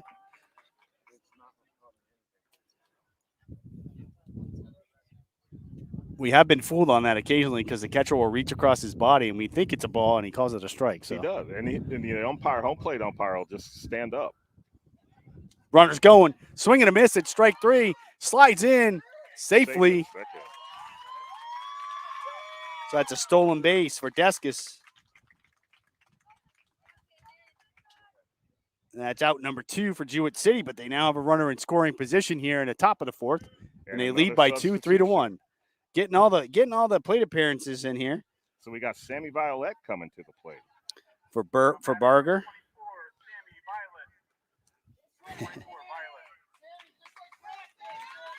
So that's all 4 substitutions for Jewett City have come in this inning. And they've been productive. Even that swing and strike there, we got a steal of second. The ball high. He wanted it. Those balls that come in almost at the letter's shoulder high, it looks like it's a good pitch, and you got to be disciplined to hold off on those. Well, plate discipline, that's one thing that you work on at every level of this game. Probably not T-ball. That was a strike. 1 ball, 1 strike. But anything there, because those high pitches, they look like beach ball. They look so juicy. Runner on second here. 2 outs. Top of the 4th. Jewett City leads 3-1. Is the 1-1. Swing and a miss for strike 2. 1-2 on Sammy Violet. batting in the number 9 hole. Hopefully we can get through this batter, turn the order back over, go back to the top of the order.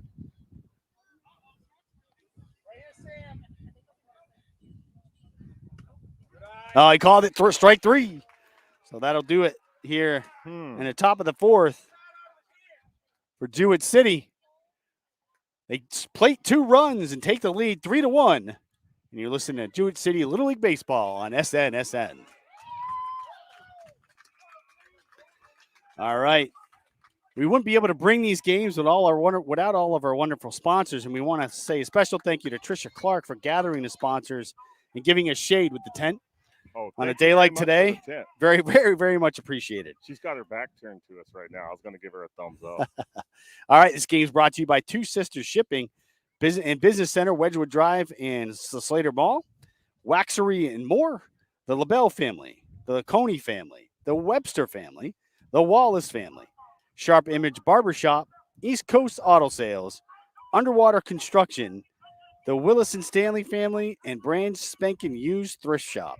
Appreciate all of you helping us bring you this game today. Absolutely. It's the sponsors that allow us to broadcast these games and put this out, because there's extended family that don't live here in town and be able to make it to the game. So the fact that they can watch this live stream from their homes, because I know my mom, Andrew's grandmother, is watching back in Texas, and having that ability to do that with the generosity of our sponsors is top notch. All right, here we go. Pawcatuck coming up here in the bottom of the 4th, now down by 2. It's the first time they've trailed in this game. They got on top 1-0 in the bottom of the 1st. And Jewett City came right back in the top of the 2nd with a home run by Harden to tie it 1-1. And then they just scored 2 there in the top of the 4th to take the lead 3-1. And we're going to start off with the number 3 hitter. This is Garrett Linehan. See if he can start it off for Pawcatuck.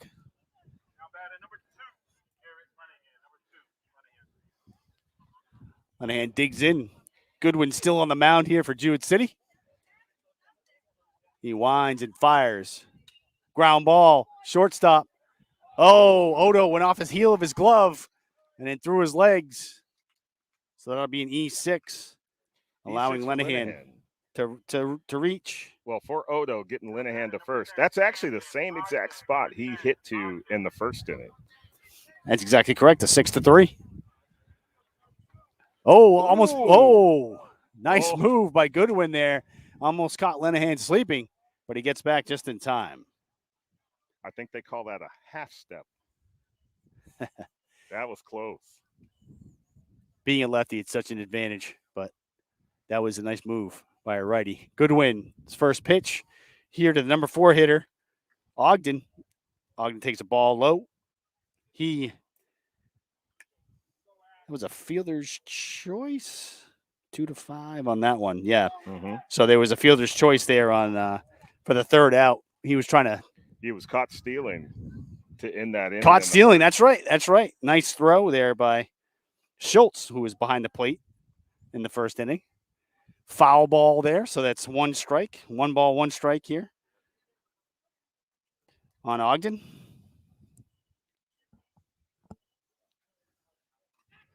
Throw back over the first again. Safe, dives back in. Looks like Linehan is looking to go. See what kind of lead he gets this time. There's the pitch. Oh, it hits him. Batter.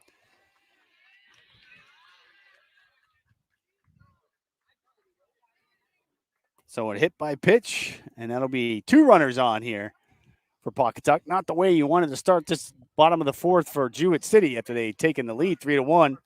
So no outs, runners on 1st and 2nd.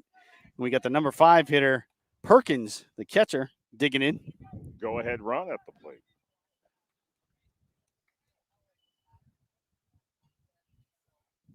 It's a delivery foul ball. We strike 1 on Perkins. So we've talked about these pitchers' composure. Let's see. So we had an error that got Linehan to first, hit by pitch on Ogden, to get on base. You now have runners first and second, no outs. How's Ashton going to handle this inning? Ground ball, the shortstop flips it to second. Out there, they try for first. He's safe. So they get the man in the middle on the fielder's choice. 6-4, that'll be the first out. Lenahan moves up to third.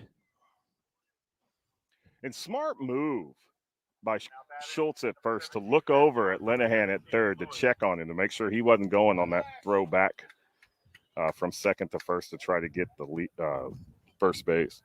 All right, runners on first and third, one out. Oh, they try to pick off at first. They got him. He's out. Nice move by Goodwin. Very nice move. That's 2 this inning. Nice moves by Goodwin back to first, and great job on Schultz picking up both those throws. We got the out with that one. That's going to leave one runner at third. That's Lenahan, but now 2 outs in it. We started this batter with no out. All right, here we go. Pitch number 1 is fouled back to the screen.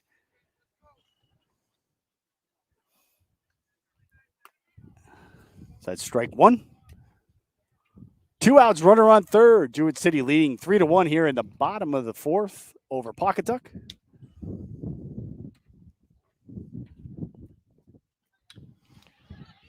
Fly ball left center field. That's going to get by the center fielder, go all the way to the wall. That's going to plate 1 run. He's digging for second, and he'll make it standing up. So that plates the second run here for Pawcatuck and makes it 3-2 here in the bottom of the 4th. And that was just a solid hit by Lewis right there. Drove the ball into left center, took it to the fence, drove in that base runner at third to bring them within a 1-run deficit. FYI, the concession stand is now open for cold drinks, candy, and we're trying to get that slush machine frozen. All right, runner on second, 2 out, 3-2, bottom of the 4th. Goodwin's delivery, strike 1. And this is a substitution. For Pawcatuck. Yep. Good luck with the last name. This is number 9, Emerson Baltruconis. Baltruconis. All right. Baltruconis. Baltruconis. And if you're lucky, you can get a All right. What was that? Ball or strike? That was in the dirt. I haven't seen the ball come up on the All right. There we it go. is. Ball. That was a ball. All right. There we go. 1-1 here on Baltruconis. Runner on second. Another ball in the dirt. So it'll make the count 2 balls, 1 strike.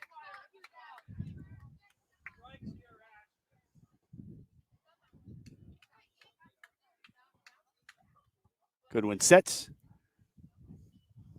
Delivery. Swing and a foul back to the backstop. And that'll make the count all even at 2 balls and 2 strikes.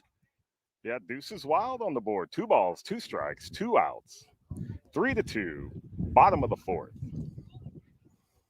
There's a math problem there somewhere. All right, they're holding a runner on at second. Lewis not getting much of a lead. Goodwin sets, brings it. There's a foul ball down the right field line. That looked like a high breaking pitch.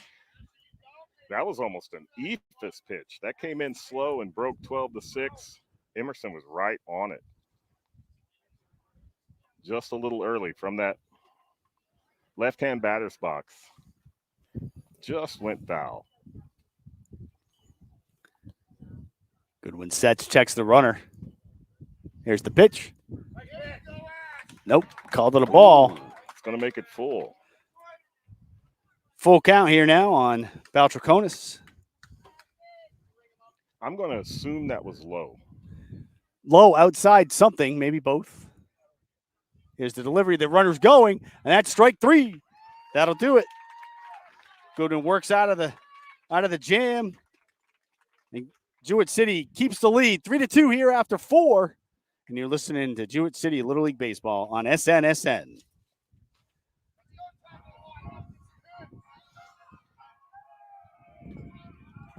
This Little League International Tournament game is presented by Streaming News and Sports Network, SN Radio, under the authority of Little League Baseball and Softball. It may not be rebroadcast or retransmitted without the expressed written permission of Little League International South Williamsport, Pennsylvania. Visit Little League online at www.littleleague.org. All right, as we head to the top of the fifth, we get the top of the order here for Jewett City. Schultz, Gilgenbach, and Goodwin. Right, so here in the fifth, this has kind of been a hole for Jewett City today. The top three batters have not produced. Yeah, they're 1 for 6. 1 for 6 with 2 strikeouts. Yeah, on the day, Lenahan actually has 4, 5, 6, 7 strikeouts in 4 innings. Goodwin has 1, 2, 3, 4 in his 3 innings. Right, Lenahan has pitched a good game. Jewett City's been able to get the bat on it here in the later innings, but he has not pitched a bad game. And the thing that really hurt him in that last inning was his own error. Right, the overthrow at first. Because that kind of opened the gates there for the 2 runs to be scored. Left field, Jared Malfris. Center field, Emerson Balchukonis. Right, so public address announcer here in Pawcatuck. This is actually Mark Bissett Volunteer Field. This is a nice facility, and we just heard that the concession stand is open, and they're trying to get the Slurpee machine to work. On a day like today, people would appreciate that. I'll take a Slurpee. Yeah, we do have some substitutions in the field as well. We've got Gabe Grossman in right field. Baltracona stays in the game and is playing first. So both teams getting their reserve players in.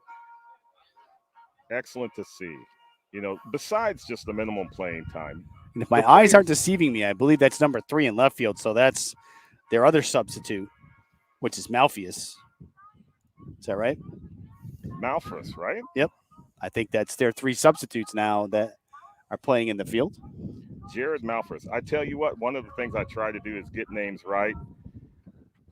You know, because if you're going to announce somebody's name, you know, do your homework and try to get it done correctly. Number 5, Colin Schultz.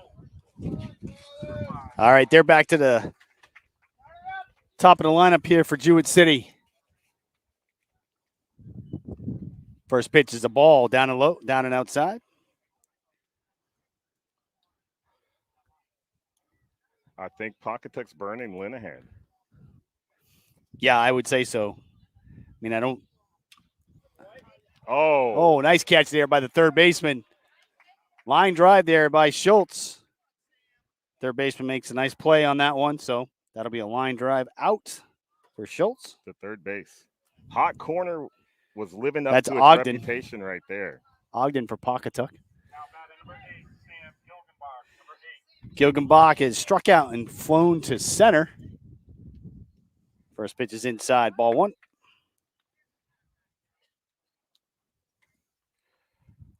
Right, one of the 2 lefties that Jewett City has in their lineup right now, the other being Patty Crowell. That's ball 2, high and outside.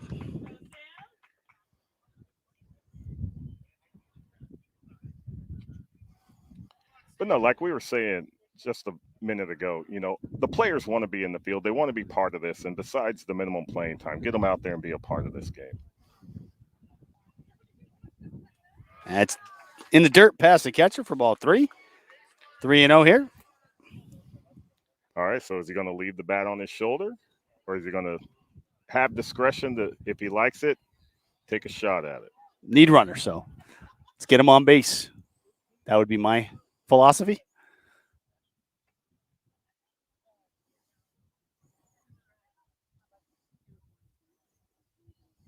There's ball 4. Ball was a little bit high there, kind of took the guesswork out of it. That's going to bring up Ashton Goodwin. Goodwin Number 3 is batter. 0 for 2. Grounded to third and struck out in his second at bat.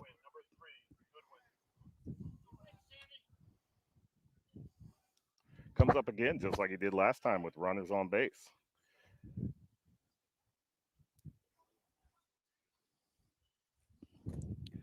Is the set. The delivery, fly ball left field. That's going down the line. Foul, out of play. Wow. Boy, that bent. The wind is blowing, but it's kind of blowing in both directions, so it's hard to tell when the ball goes up in the air what's going to happen. No, and the left fielder, I was watching him as he was tracking it, and then when he kind of slowed down, I was like, that's going to be a foul. I think in golf that would be a draw. Yes. I don't do that. I slice. You have a natural slice? I'm not a golfer in any way, shape, or form. Right. Don't really have an affinity for the sport. I love watching it, appreciate the skill, but never really got into playing. That's a ball inside.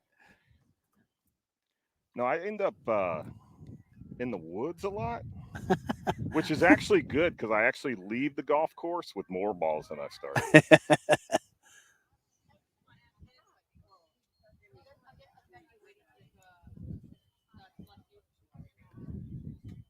That's strike two. Strike. 2-2 on Goodwin. 2 balls, 2 strikes, 1 out here in the top of the 5th. Jewett City leads Pawcatuck 3-2.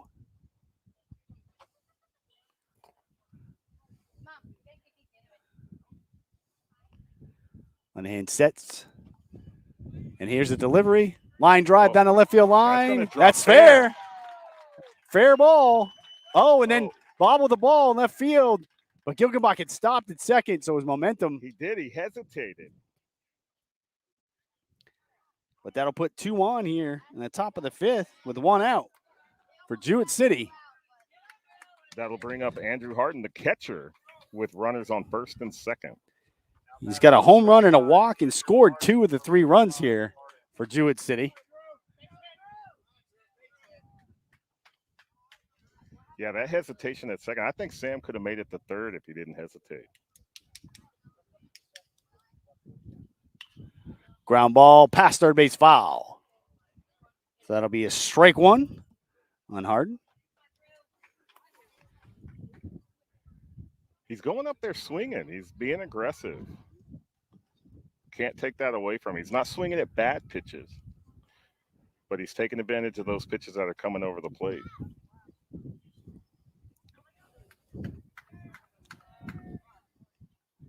On ahead set, check second. Here's the delivery. Line drive to shortstop on the ground. He bobbles it, tries to get player at third. Oh, he calls him out. At third. Looks like he had his foot on the bag. Obviously, we can't see from across the field, so we'll have to take the ump's word for it. So that's a fielder's choice for Harden. They get the lead runner 6-5 with a second out of the inning, but we still have runners on first and second. Now they're 2 outs. Jewett City up 3-2 over Pawcatuck, top of the 5th. And this will bring the shortstop, Calvin Odo.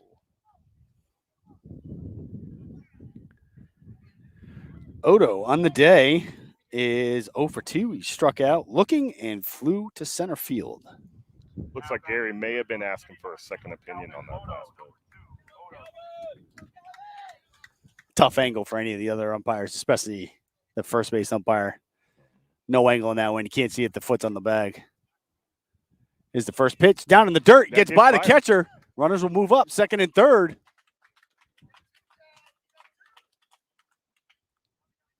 Now there are 2 ducks on the pond in scoring position.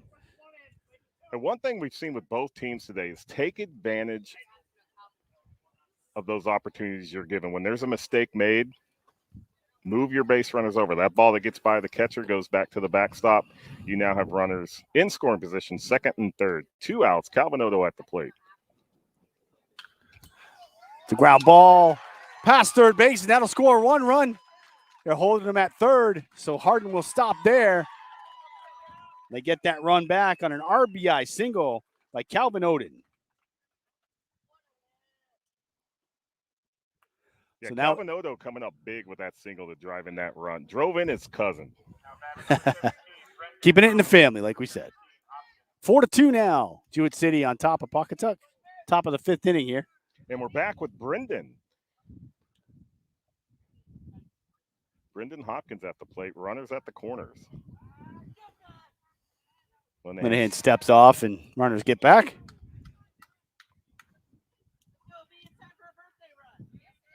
Linehan sets. Runner goes from first. steals the base.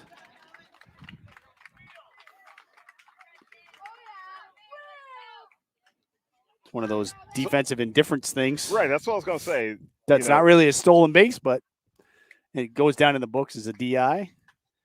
It's like a free sample. And that was a strike on Hopkins.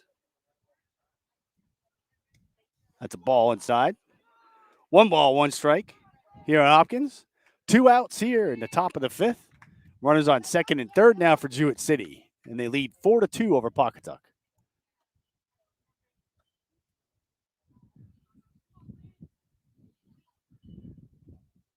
Linehan sets, kicks and delivers.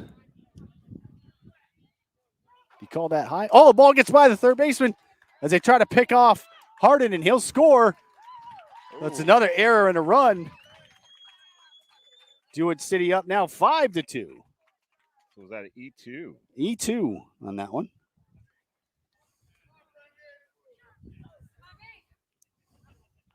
One and one, 2 out. Runner at second for Brendan Hopkins.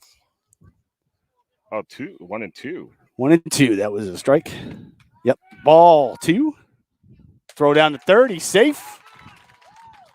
So Odo with the steal of third. That was a legitimate steal. So Gary Ratcliffe, third base coach, still getting those Jewett City base runners to move around. Not falling asleep on the base pad. As the pitch, swing and a miss. That'll be strike 3. And Hopkins goes down for the third out here in the top of the 5th.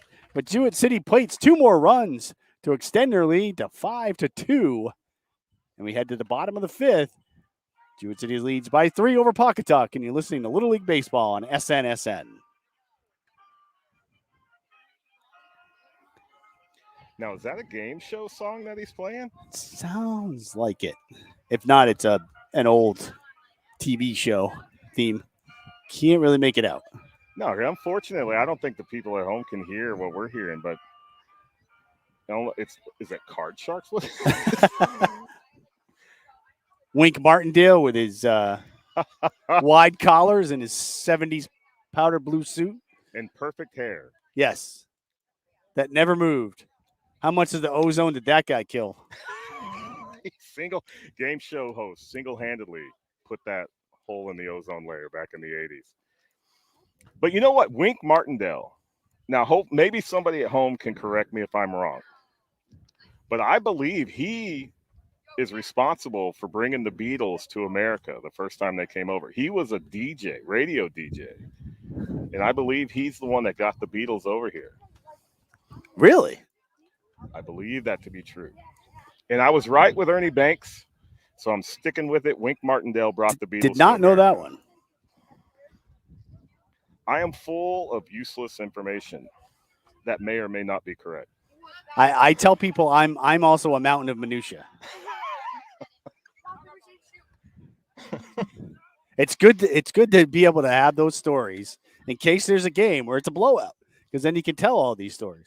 Tell these stories. Or I'm looking outside real quick. No, still sunny skies. No, we're still good down here in Pawcatuck. I know it was raining up north a little bit, but we're still good here. And Goodwin's still on the mound here for Jewett City as we get set to go to the bottom of the 5th, and we've got 8-9-1 coming up here for Pawcatuck.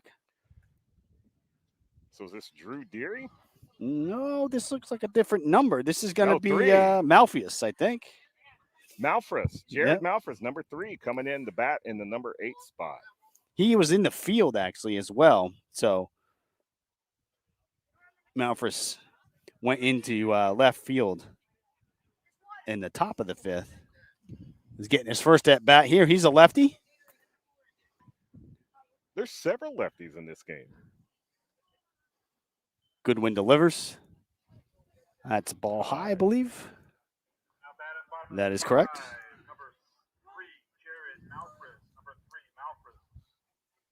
We were right, and we were right with the pronunciation. You were right. I had it wrong because I couldn't read my own writing. I think that's a ball 2. Ball 2. That looked like a pretty good pitch. Almost looked like he ducked under it. It looked like it came right under the letters, but we'll go with the home plate umpire's decision on that. Goodwin's delivery on the 2-0, and it's fouled back to the screen. So now it'll be 2 balls and 1 strike. Looked like a similar pitch, but Malphus liked that one. All right. Facebook, thank you, Jennifer Ogden, for posting the score 5-2 on Facebook. It's also in our feed for the game. It's a 2-1 pitch. That's strike 2. So 2 balls, 2 strikes on Malphus. His first at bat, hitting for Drew Deary. He was in left field also in the top of the 5th. There's a ground ball right back to the pitcher. Goodwin will step and throw for out number 1. Little 1-3 for the first out, going down to the number 9 hole. Now coming to the plate, number 16, Brian Lowe. Number 16, B. Lowe. Also, this is a player, when we initially got these lineups from the managers of both teams, he was not at the ballpark yet. So they did not have him listed as a reserve player when we wrote our lineups. I believe he said his last name was Lowe. I think he's been playing third base the whole game, John. I could have got here. I don't think he Ogden has been at third. I think he has been. There's a line drive, left center field. Oh, off the glove of the left fielder. Almost a nice play. That's going to roll almost to the fence. And he's going to take 2 on this one. He slides in safely. So that'll be a double. For number 16, we will try to get that name. That was a nice shot and a nice attempt by the left fielder. That was Ryan Webster out there in left field, just off the tip of his glove. I thought they said his name was Lowe. We're going to get a pinch runner here for Lowe. Was the second baseman who Lowe just pinch hit for. So right. Vislowski's going to come back into the game and pinch run for Lowe. I believe the last name is Lowe. For any of you Pawcatuck people that are listening in the game, if you post number 16, what his name is, because we didn't have him on our lineup card, so we apologize for that. But we'll try to get that for you. All right. It is Owen Bennett at the plate now. And Owen is 0 for 2, reached on an error in the first, and then struck out looking in the third. All right, we got a runner on second, 1 out here in the bottom of the 5th. Jewett City leads Pawcatuck 5-2. Was that Ryan Lowe? Ryan Lowe, yes. I thought it was Lowe. I thought I heard Lowe. And it is Vislowski that came in to pitch run for Lowe at second base. Probably re-entering in that case. It's a pop-up on the infield. First base side. And that'll be handled easily by Schultz, so that'll be 2 outs. 2 down here in the bottom of the 5th. Runner on second base. Jewett City ahead 3-2 over Pawcatuck. 5-2, I'm sorry, excuse me. 5-2 over Pawcatuck. Brian Lowe, thank you, Jennifer Ogden, for that. Brian Lowe. Excellent. And there's a pickoff attempt at second base. Vislowski gets back. Little fake there. Try to do a bit of a hidden ball thing there, but that didn't work. He stayed on the bag. Nice attempt there by Barger. So Mark McBride at the plate. McBride is 0 for 2. He popped to second base and struck out. I was going to say on that pop-up on the previous batter, the one thing that we saw from Ashton that you don't see enough of is that he pointed to tell his fielders where that ball was. Yes, that is always, if the pitcher can help out, that's a good thing. That's a swing and a miss, so that evens the count at 1-1 on McBride.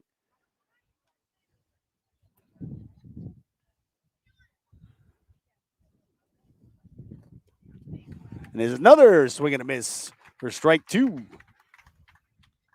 1 ball, 2 strikes, 2 outs here in the bottom of the 5th. Jewett City with a 3-run lead, 5-2 over Pawcatuck. Goodwin delivers. High and outside for ball 2. Deuces a wild again. 2 balls, 2 strikes, 2 outs. 5-2 in the bottom of the 5th. Swing and a miss. And that'll do it. In the bottom of the fifth for Pawcatuck. They leave a runner on second base, and Jewett City will go into the sixth inning with a 3-run lead, 5-2. The concession stand is a freshly popped popcorn. They have pretzels, and the slushy machine has made slushies. The slushy machine is working and functional. So anybody that wants a slushy, come on down. We are here. What is it now? The road to this ballpark. There was a debate my wife and I had as we were driving down here. The pronunciation of the road. I would pronounce it Anguilla. See, I was thinking Anguilla. Yeah. Right. If you're pronouncing it in a Caribbean kind of way. Because I'm very Caribbean. So if you're not anglicizing it and doing it Anguilla or whatever Anguilla. whatever you'd like to call it. Yeah, Anguilla. Anguilla. But hey, if you come down here to the Pawcatuck Little League facility, we just heard in the concession stand, the slushy machine is making slushies. And they have pretzels and candy and cold drinks. Absolutely. What else do you need? It's the Dinner of Champions. Linehan's still out there for Pawcatuck. He's going into his sixth inning here. He's 60, low 60s, I'd say. Just looking real quick at my pitch count here. Yeah, once again, no. I'm going to use this tomorrow. I brought it. I haven't used it. But it looks like W.J. Oconee going to come back to his spot. Yes, and hit here in the top of the sixth. Although Deskus had a big hit, 2 RBIs in his at-bat.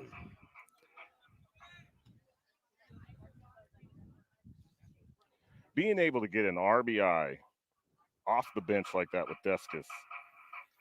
Right now, as the score sits, he has the game-winning RBI. Hey, that's a game ball right there.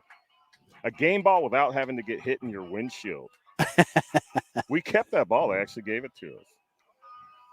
Baseball for a windshield, that's an even trade. Hey, if you got glass insurance, it's free, right? No out-of-pocket expenses to replace that. Well, it's not free. They charge you in the premium, but you don't have to pay for it out of pocket. All right. Coney's going to come back to the plate, and he reached on a walk in his plate appearance in the second inning.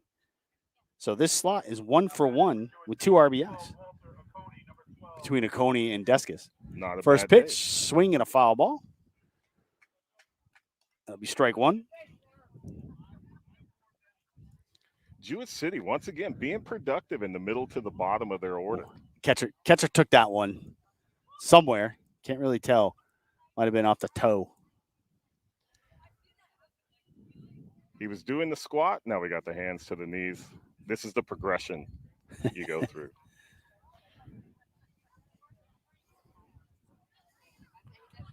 Oh, hit him in a thigh, upper thigh, on the outside of his left thigh, it looks like.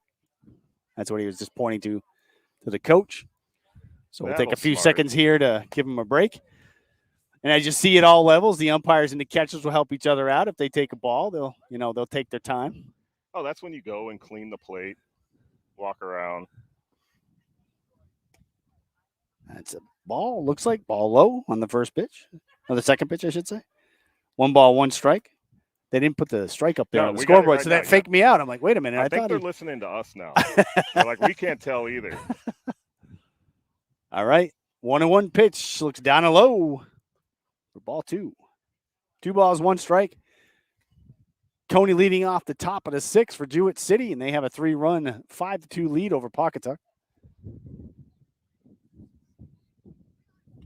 Foul ball evens count at 2-2.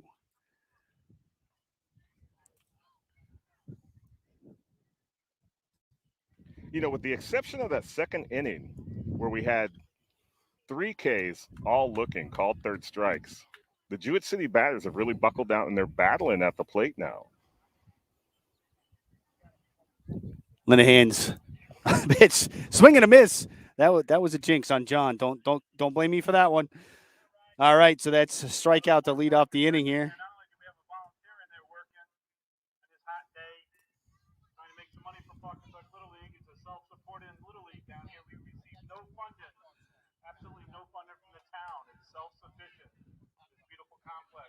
Yeah. What Little League receives money from the town? Yeah, Now batting number 13, Ryan Webster, number 13, Webster. All right. Webster here digs in, and he struck out twice today. Oh, no. Sorry. No, he struck out the first time looking, and then Fleming struck out. pinched hit for him and struck out swinging the first time. We'll take a His- first pitch And strike. he'll take a strike. Now, anyone listen? I did not say strikeout on that. That was not me. He said buckle down, and then he struck out. So They're battling, and he was battling. he was battling. I would rather one of my batters strike out swinging. All right, 2-strike count here on Webster. 1 out, top of the 6. Jewett City 5, Pawcatuck 2. That's a ball high. Oh.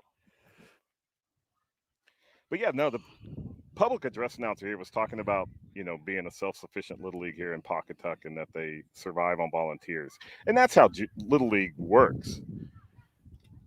There's a foul ball, staying alive. It's volunteers. And without the volunteers, the board members, the coaches, the managers, the division VPs, The umpires. right. Pretty much everyone's a volunteer. What an organization. I will admit, in Killingley, on one of the fields that we use, it was part of one of the parks in town, so they did mow it, but that's about all. So that's out of play to the left. So every town has the who's going to mow question. Yes. Right. Because I live one left turn and one right turn from our Little League complex. And one year I told them, I can bring my lawn tractor down here. I can mow all 4 fields and be gone before you even knew it. There's a swing and a miss on a breaking pitch. And that'll be 2 outs here in the top of the 6th for Jewett City. And that'll bring up Derek Barger, I believe, back in to hit. He lined out to shortstop his time up, and then Violette was down looking in his at-bat in this slot. I think we're going to get a pitching change. Walk. I think we got a pitching change here. He might have reached a limit that they're going to bring in Lowe, it looks like.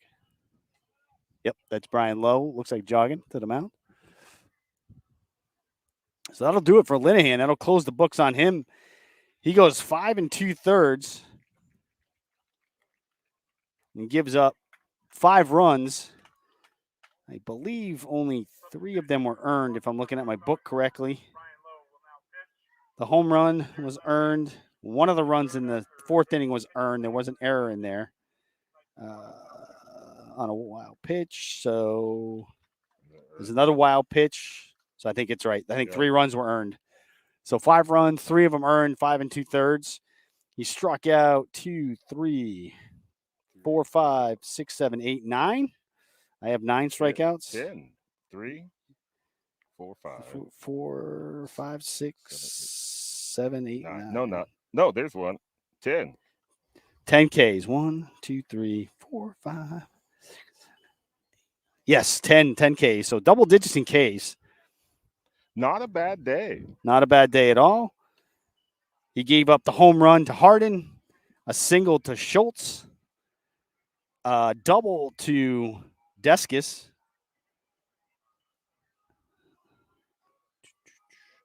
And I think that's one more hit. 4 hits. 4 hits on the day. 1, 2,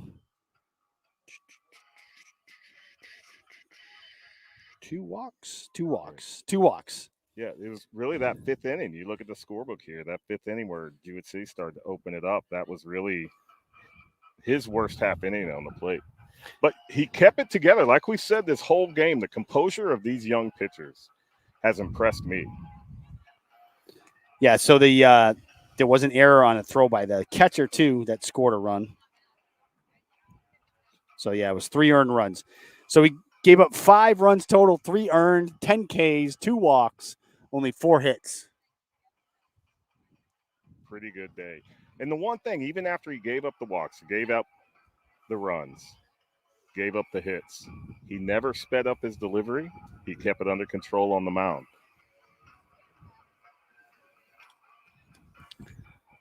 Lowe's finishing up his warm-up pitches here. He came in and pinch hit in the bottom of the 5th and doubled. Yep, and then got stranded after After Wisłowski came in to Wisłowski. pinch run for him or re-enter the game to run for him, Wisłowski got stranded there. So I'm trying to figure out. Linehan went to short. Lowe comes in to pitch. And I'm not sure where the shortstop went. Did he go to second? I'm looking. He's not turning. If I could see his number. Did Bennett? No, Bennett go to third? Bennett went to third. So Bennett went to third. So Lowe delivers. I think that was a strike. It was. Okay. So Derek Barber at the plate. So Jewett City is back to the starters up and down the lineup. Lowe's second pitch, low and outside. 1 ball, 1 strike. So we're at the top of the 6th, 5-2. Jewett City leads Pawcatuck. 2 outs, 1-1 the count. This is the delivery. Ball outside.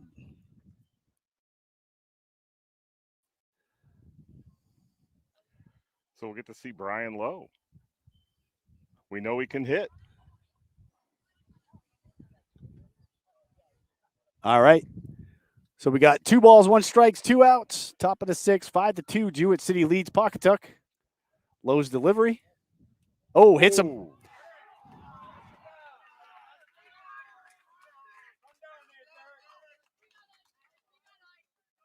That's one way to turn over the order. So that'll bring up top of the order, Colin Schultz. He is 1 for 3 today. He's got a single in the third. Lined out to the third baseman his last time up, which I believe was Lowe at third base. Right, that was a line shot right to him. So Barber getting checked out by the Jewett City coaches. It's the... Did he get hit in the wrist, the hand? I thought it was the arm. Yeah, me too. It looked like it caught the big, but they're looking at. But Jason Harrell is looking more at his hand. Yeah.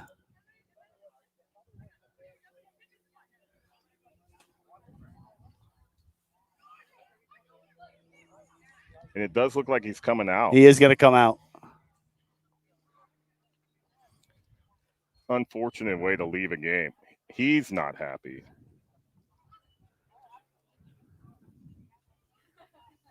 But we're always going to err on player safety. So when you have situations like this, you got to try to figure out who can re-enter the game. Right. And it looks like Patty got the nod. No. They're going with Sammy Violet. Sammy Violet's going to run. And Patty's going to be first. Crowell's going to coach first.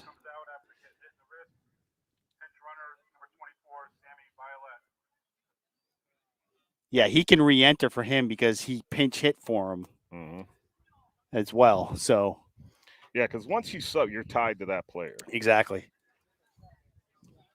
All right, here we go. Digging in the box is Schultz. Low sets. Violet gets the lead. He takes off. Going for second. Ball's popped up into the infield. Shortstop way. He catches it for the third out, and that'll do it for Jewett City in the top of the 6th. And after 5.5, 5-2, Jewett City with a 3-run lead over Pawcatuck. And you're listening to Little League Baseball on SNSN. Linehan with the catch on that. That's short.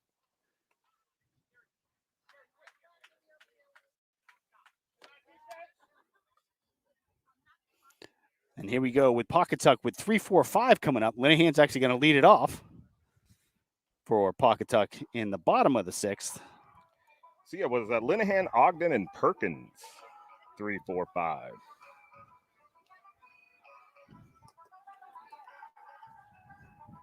Jewett City coming back onto the field. Ashton gets the ball from the umpire. He's staying on the mound right now. He's probably going to take us through.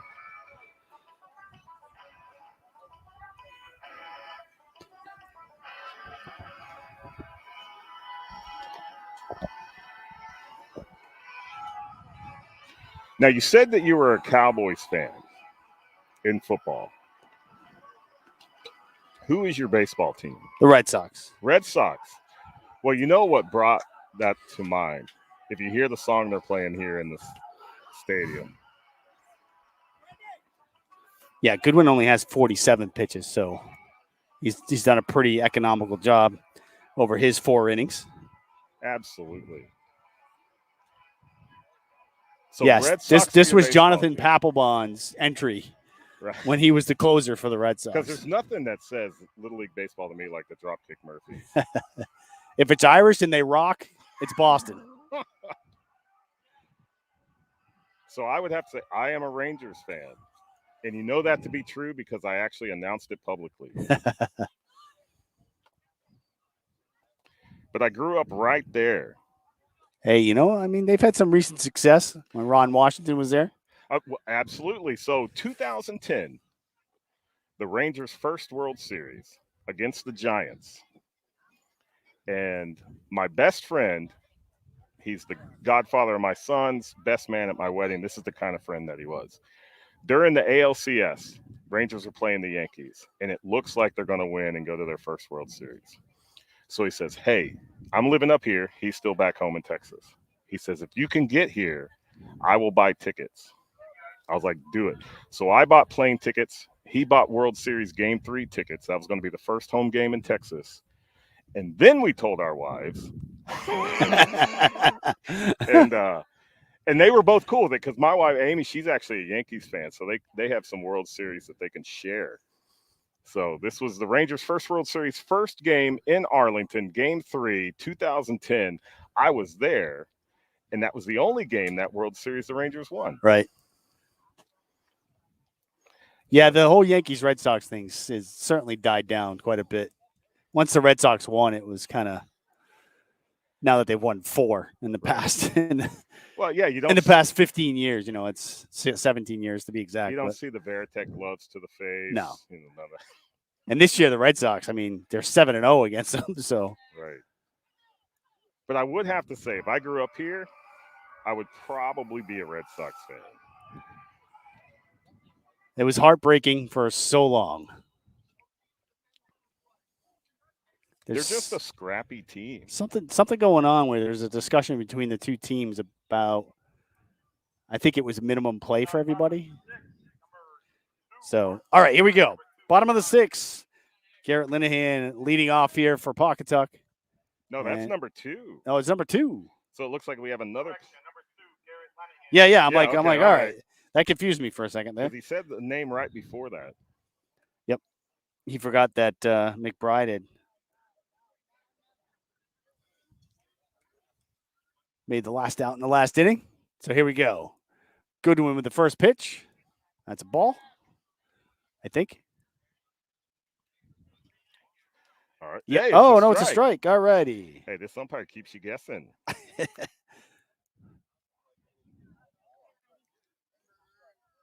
Swing and a miss. So strike 2. 2 strikes to count. Bottom of the 6th. Leadoff batter Linehan up. 5-2. Jewett City leads Pawcatuck.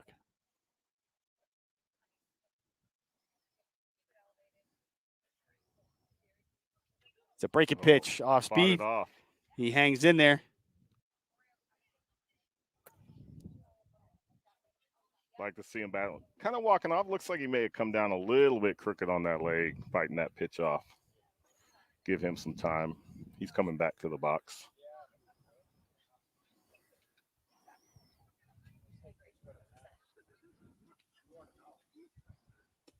Hey, strike 3. Nice breaking pitch. And Linehan goes down looking. That's 1 out here in the bottom of the 6th. That was a great pitch because you could tell Linehan was not expecting that pitch. And when it came in, he knew it. So is Barber at second? He is at second. It looks like he's at second, right? So he must have been all right. I don't know. Is that him? Because he got hit. He was the one who got hit, right? So I'm just trying to. No, is that Colin? Turn. Yeah, we can't see the numbers from our angle. So there's strike 1. 1 ball, 1 strike here on Ogden.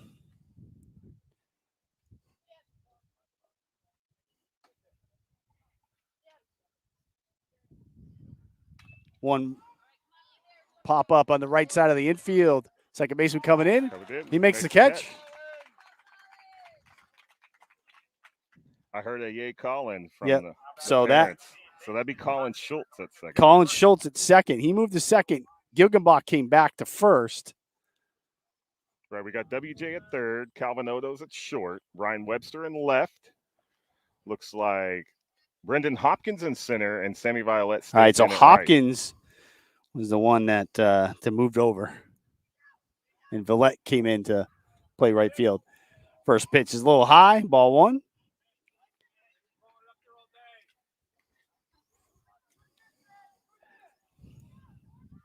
No, Barber's still in they're doing some wrap on that arm. Looks like they may have an ice pack on there. There's a pitch low and outside, goes to the screen. 2 balls, no strikes, 2 outs here at the bottom of the 6th. Jewett City leads 5-2 over Pawcatuck.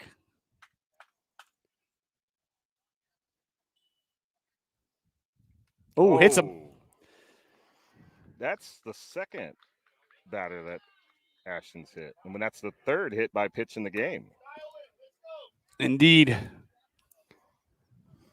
Now we've got looks like another wrist. Perkins gingerly going down the line. I think it hit him like just above the elbow on the back of the arm. Oh, like, so he's probably got that nerve coming down it. When depending on where it hits you, it's not quite your funny bone, but it does send a little tingle down your arm. Right, it's funny, but it's always funny to the other person. Yeah, the funny bone's not funny. No, but that's something we don't want to see. Don't want to hit the batters. And with Ben Lewis coming up, who doubled his last time at the plate.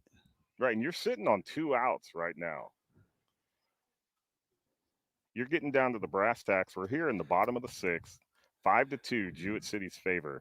You got 2 outs, and you just put a run on first with a ball that just got away from you. With a batter with a double already today. But as we all know, at different levels of Little League, there's certain challenges that pitchers have, and sometimes they don't go the way the adults planned. No. Those spots, they move. All right. Runner on first, 2 outs here in the bottom of the 6th, 5-2.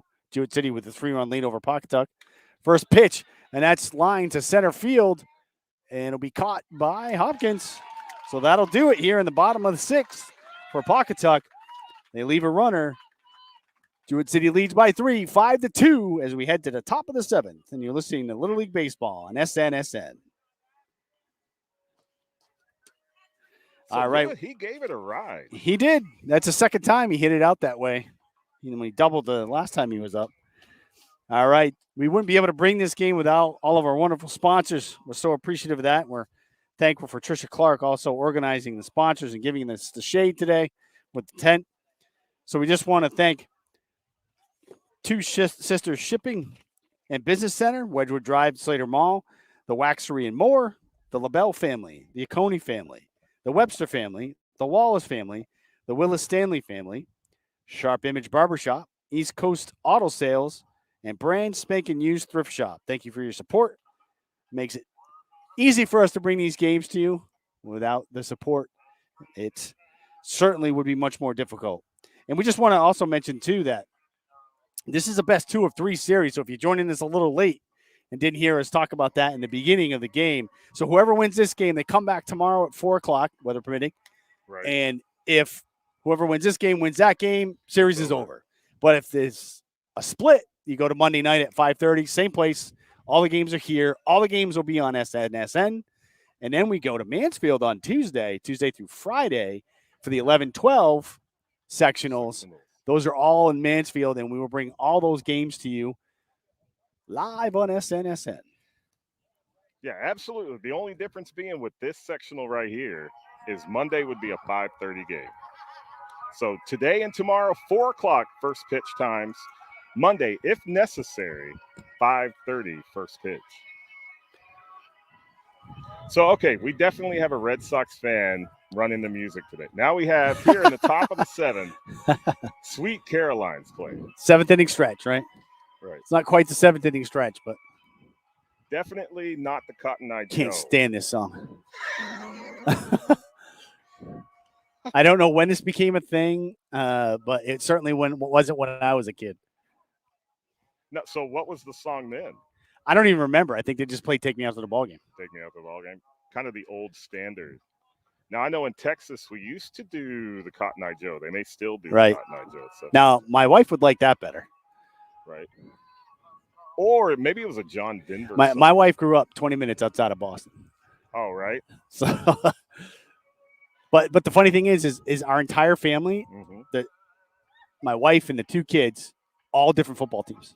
So that similar in my house. So football, Cowboys fan. Both boys, Cowboys fan. Well, JJ, my youngest, who's on the Jewett City 11-12 team that'll be playing in Mansfield. Who knows? His loyalties move around in football. Based on the player. The player or the scorer. There you go.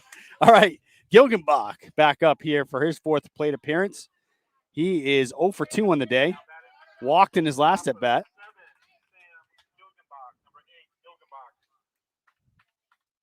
Low delivers. Swing and a miss for strike 1. So Cowboys, wife's Buccaneers, sons Panthers, Yeah. daughters Patriots. But did she recently become a Buccaneer? No. She was from orange uniforms back in the day. The Orange Crush. The Orange Crush. Ball 1. That's ball 1. 1 ball, 1 strike. Interesting. So, yeah, no, Andrew and I, Cowboys. JJ, we talked about. Swing and a miss for strike 2. Amy is Giants. Giant. If she's a Yankee, she's a Giant. Did she grow up in the southern part of Connecticut? She grew up in Montville. Okay, that makes sense. But both her parents from New York. Buffalo and Ithaca, though. But not Buffalo Oh. Bills fans. Interesting. Right. There's a ground ball to third. Oh, off the wrist. Away. Shortstop picks it up. Linehan tries to get him, but he'll be safe.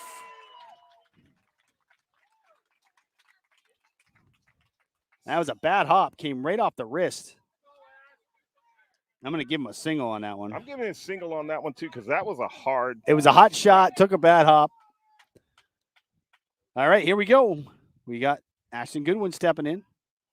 He singled in his last plate appearance. He's 1 for 3. Foul ball off the catcher. Yeah, so football, we've got the NFC East rivalries going on. We never watch football games in the same room. Oh, that's interesting. Right. And then baseball, like I said, I'm a Rangers fan. Both boys are Red Sox fans, and mom's a Yankees Oh. fan. Low's pitch. Up and out. Gilgenbach doesn't advance on the drop by the catcher, so that'll be 1 ball, 1 strike here on Goodwin. He also scored in his last plate appearance. That was the 4th run for Jewett City. Right, that was that 5th inning. Pickoff attempt, almost thrown away, but nice play there by the first baseman. Gilgenbach back safely. We're in the top of the 7th. It's 5-2. Jewett City with a 3-run lead over Pawcatuck. 1 ball, 1 strike. We got a runner on first and no outs.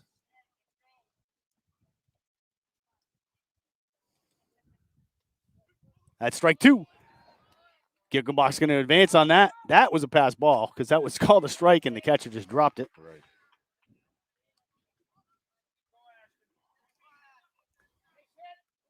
It's rough. You got runners moving. You got a batter standing in front of you. Lots of things going on. 1 ball, 2 strikes here. Runner on second. Low sets. Picking off at second base. Gilgenbach's back in safely.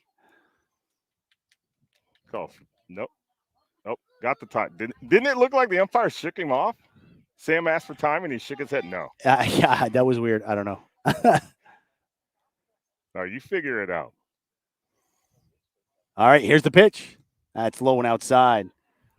So even the count at 2 balls and 2 strikes.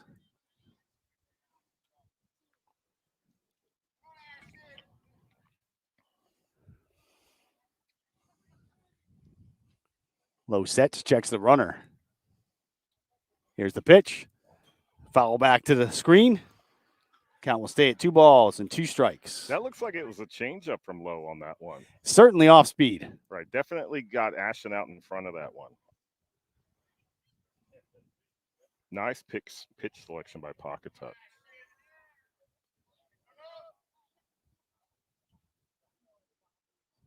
It's a 2-2 delivery. That's a ball outside. Bring the count full. 3 balls, 2 strikes.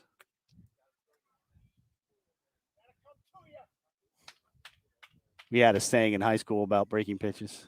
If you hang them, we'll bang them. True. We had a really good hitting team in high school. I think we hit almost 400 my junior year as a team. As a team? Yeah. A team batting average at 400. That's impressive. We went to the state championship game in high school, lost, and then won the state championship in Babe Ruth that summer. Gilgenbach gets back at second base. And again, similar to a lot of these teams, right? Mhm. I know this, the 11-12 team, I think, was together also. They've At been the together for a 9-10, while, right? Right. Same thing. It was all of us that had been together through Little League and on, and it's just a good group of talented players. Low delivers. That's a fly ball. Foul down the left field line. Out of foul. play. Long foul by Goodwin at the plate there. No, and I think it helps build that team chemistry because just like you said, the 11-12 team for Jewett City right now that's going to go be playing in the sectionals in Madison is virtually the same team that went to the state finals as a 9-10 team. Unfortunately, losing to Fairfield American. It's a ball outside. Good battle, good at bat for Goodwin. He'll take the free pass. And that'll bring up Harden, who is 1 for 2 on the day. He has a home run, a walk, and reached on a fielder's choice in his last plate appearance. Right. So we got runners on first and second, no out. Jewett City's leading by 3, 5-2 in the top of the 7th. The first pitch is a fly ball. Center field. Center field's coming in and makes the catch. Not quite deep enough to advance the runners. That'll be a fly out and the first out here in the top of the 7th for Jewett City. I think he still has the taste of that home run ball in his mouth. Well, he's jumping on it early, right? If you're going to throw me a strike on the first pitch, I might as well take it. Being ready up there. We've talked about it a couple of times in this game. Odo stands in. He singled in his last plate appearance. He's 1 for 3. Pop up on the infield.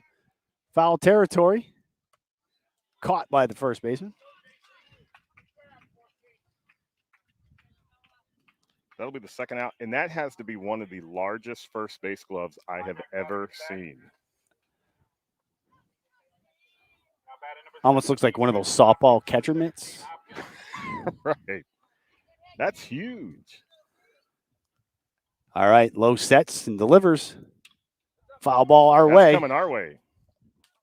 Oh, nice catch. Nice catch by the fan in the stands. That's just a strike.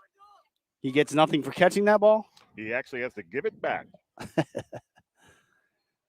So top of the 7th, 2 outs here. Runners on first and second for Jewett City. Scores 5-2. Jewett City with a 3-run lead over Pawcatuck. Low sets. He delivers. Ball outside, gets past the catcher. That's going to advance both runners. 2 runners in scoring position now for Brendan Hopkins. That'll bring him up 1-1. That's a wild pitch. That is a wild pitch. That I will not blame the catcher. You've been rough on him today. Spoken like a true former pitcher. Nice pitch. Nice pitch there by Lowe. Nice breaking pitch over the inside corner for strike 2. 1 ball, 2 strikes, 2 outs. Runners on second and third. Top of the 7th, 5-2. Jewett City with a 3-run lead over Pawcatuck. Pawcatuck coach coming out for something. We got 2 of them coming out. Coming to check on the catcher. Looks like they're looking at something on his left wrist. Right. I had a view of it until the umpire stepped forward. Now I'm going to have to rely on you. So with the way the catcher caught the ball, it was kind of weird, and I don't know if it just hit his wrist. Well, he's walking to the dugout.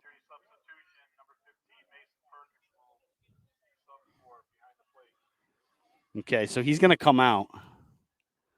Perkins is going to come out. So we're getting a substitution. I don't see anyone putting the gear on, though, so I'm not sure. So Mason Perkins was the catcher. There was an announcement said that there's going to be a substitution for number 15. That would be Mason. He got hit by a pitch too in that last inning. I wonder. City, please come to the third base scorer's booth. They So- just So they've just asked for Jewett City coach to come to the press box. So it looks like the coach is talking to the score. There's also the district, or actually the tournament director for this site for today's game, is talking to the Pawcatuck coach. yeah, it's got to be something about an injury substitution.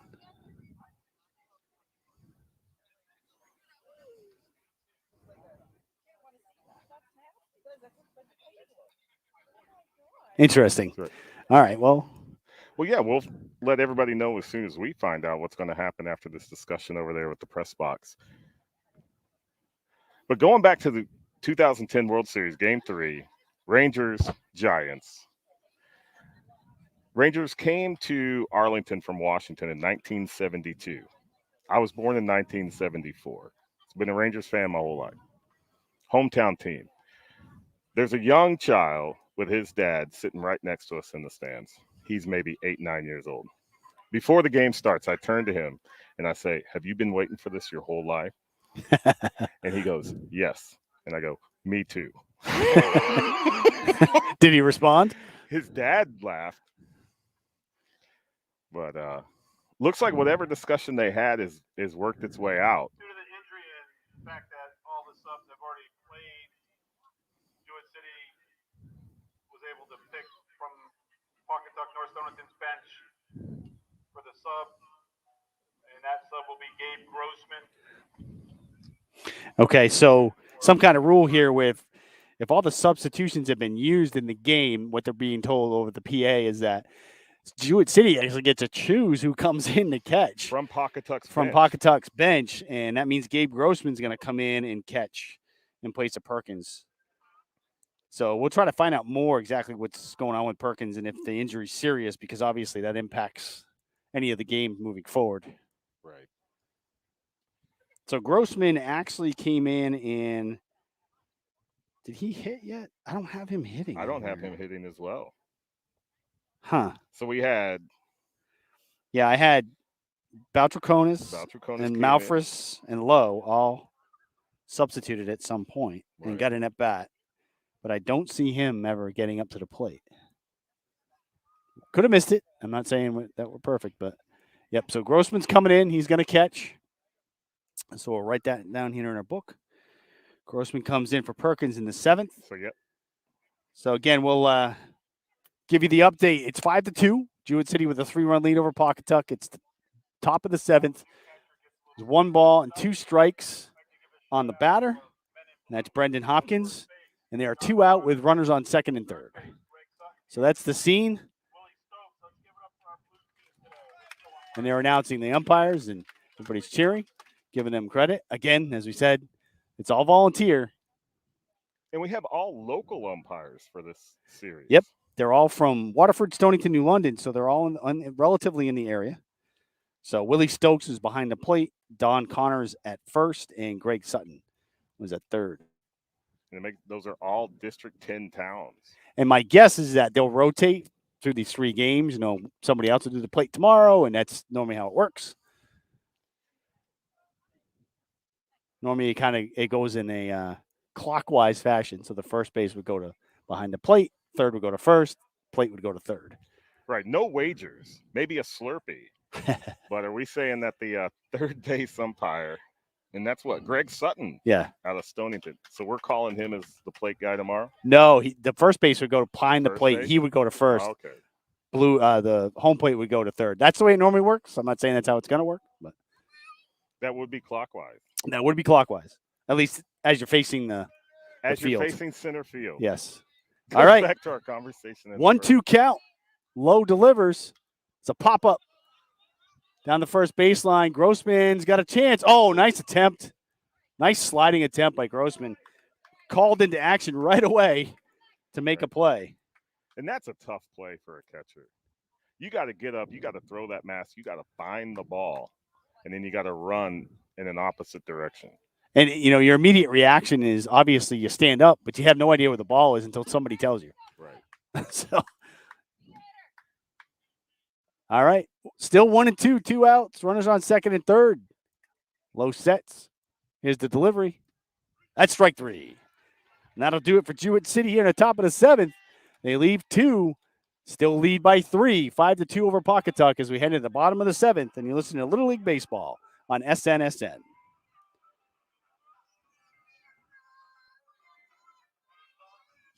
All right, looks like we got what 7, 8, 9 coming up here So we for have 7, 8, Pawcatuck. 9. And so it looks like it's going to be Noah Kluin if Pawcatuck sticks with kind of what Jewett City did with bringing the starters back in. It'll be Noah Kluin, Drew Deary, and Aaron Vislowski. Well, that's interesting because the pitcher actually hit in Vislowski's spot last time. So would he hit still in Vislowski's spot? Vislowski would now take the position for whoever came out of the game for low. Interesting question. Because we also had a catcher change in that too. Right, exactly. I'm assuming Grossman's going to hit for Perkins in the 5 spot. In the 5 spot. So that's what we're doing. So we'll see. Process of elimination to where these guys are going to bat. Yeah, Bennett's still in there. I don't know if McBride's still in there. Lenahan's still in there. Ogden's still in there. Lewis is still in there. Kluin's still in there. Yeah, I don't know. It's a good question. We'll see. We'll find out soon enough. Goodwin back out for his 6th inning, I should say, of work. 6th inning of work. Still doing well. Efficient with the pitch counts. They're going to let him take it to the end. He has 5 strikeouts in the 5 innings he's pitched. He's hit a batter. And then I don't see a walk. Am I right? I don't think he's walked anybody. No walks on the day. That's excellent. Yeah, and if people are just joining us, they're saying, hey, wait a second, those innings don't match up. Jewett City actually started with Andrew Harden on the mound for the 1st inning. Then going into the 2nd, he went behind the plate as the catcher, and Ashton Goodwin came up to pitch. All right, we're up to 36 households, John. 36. We're gaining viewers. We must be doing an awesome job. The word's spreading. Has anyone answered the Wink Martindale question? I have not seen that. No. All right, that's out there. We'll carry this over into tomorrow. Maybe Mike can give a prize to somebody who answers the question correctly. Ooh, prizes. If Mike is listening, he's going to not like what I just said. I can guarantee you that. He's going to be sure. KT, do what you want. All right. Some other discussion going on here between the umpires. I'm not exactly sure what the conversation is, but Goodwin is just tossing with his infielders now because they're waiting to figure out exactly how this is going to play out here in the bottom of the 7th.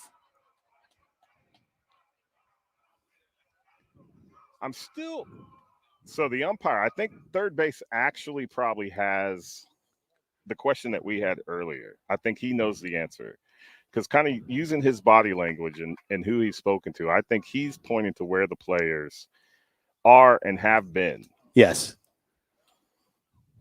All right, here we go now. Bottom of 7, number 14 leading off for Pawcatuck North Stonington. Noah Kluin is going to lead off for Pawcatuck. Bottom of the 7th, 5-2. Jewett City with a 3-run lead. Goodwin's first pitch. It's a strike. I'm calling it a strike. I'll go with strike.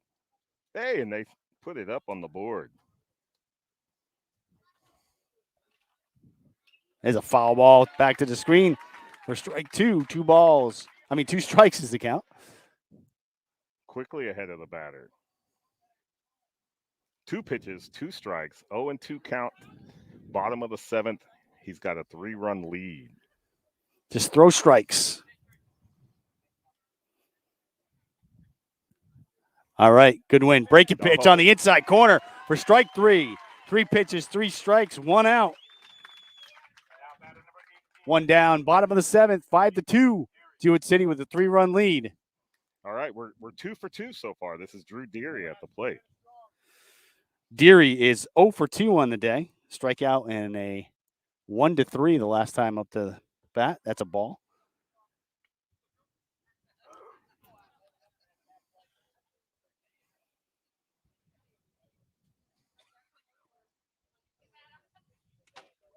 That's a strike.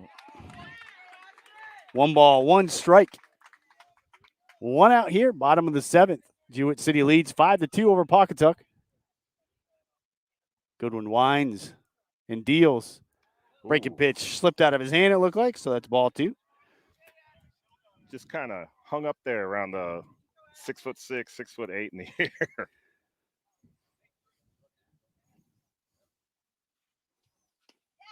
There's a nice fastball for strike 2. 2-2, 1 out, no runners on. Bottom of the 7th. Jewett City leads 5-2 over Pawcatuck.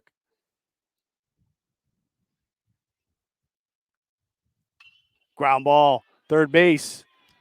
Picked up by Oconee. Throw over, throws wide, pulls him off the bag. So that's going to be an E5, allowing Deary to reach. That's unfortunate because they could have had him. Nice fielding play to his left. Throw was offline, pulled Gilgenbach off first. We now have a base runner on first. They are going to hold the runner on. It is Brian Lowe at the bat. You were right. So Lowe hit in this spot and doubled. Swing and a miss on that pitch for strike 1.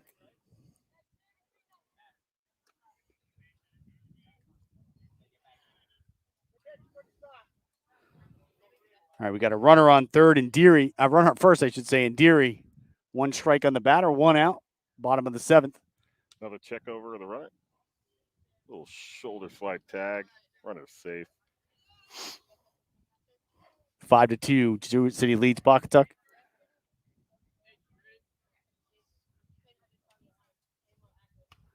Swing and a miss for strike 2. No balls, 2 strikes on Lowe. Taking some big hacks. I think right now, get a base hit out there, get on base, get some base runners is what Pawcatuck's looking for. Oh, he saved himself with that one. That's going to be a foul out of play.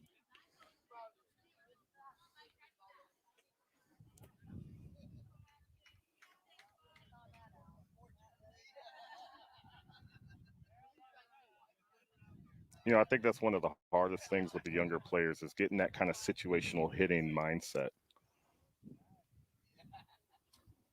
Here's a delivery. Nice block by Harden. Keep the ball in front of him. And the runner at first base. That'll be ball 1. 1 ball, 2 strikes on Lowe. Bottom of the 7th, 5-2. Jewett City with a 3-run lead over Pawcatuck. Here's the delivery. That's Fly ball left field. Over his head. Missed it. He missed it. So that'll advance the runner to second.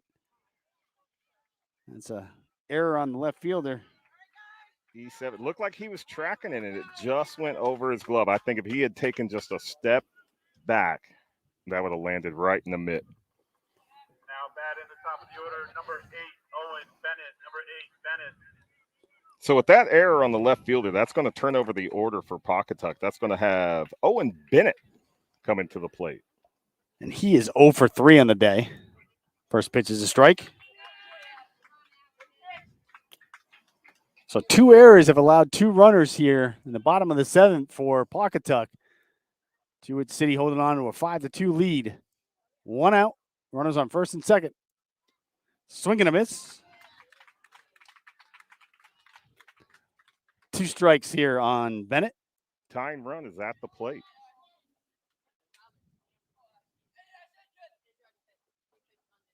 Runner goes from second. Throw down. He's safe. Ooh.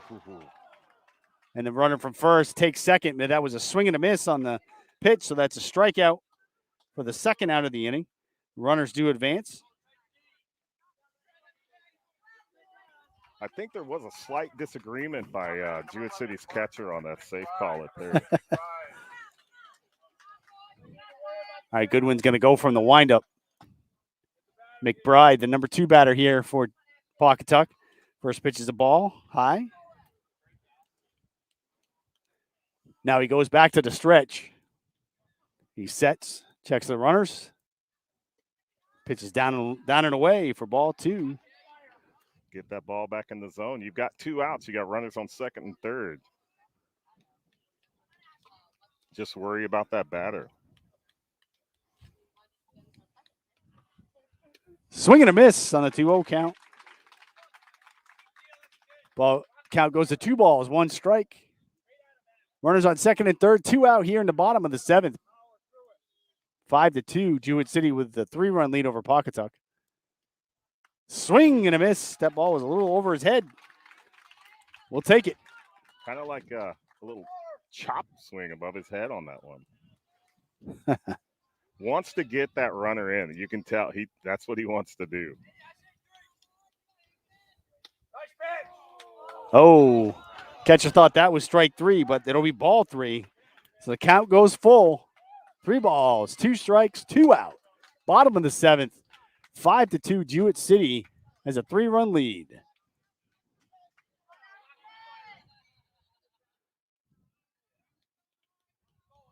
He sets and delivers. It's a pop fly to left side behind third base. Foul territory. He catches it to make the out. And Jewett City will take game 1 of this best of 3 series, 5-2 over Pawcatuck. Ashton Goodwin, getting the win. I confused your son's name and his name. So Ashton Goodwin gets the win. And tomorrow, 4 o'clock here on SNSN will be game 2. So now we'll see if Jewett City can sweep it. Hopefully they will. Hey, once again, hoping for good baseball. This was a good game. It was a good game. Here, Pawcatuck didn't give up going into the bottom of the 7th behind 3 runs. They were threatening. They had runners in scoring position going back to the top of their lineup. Sometimes.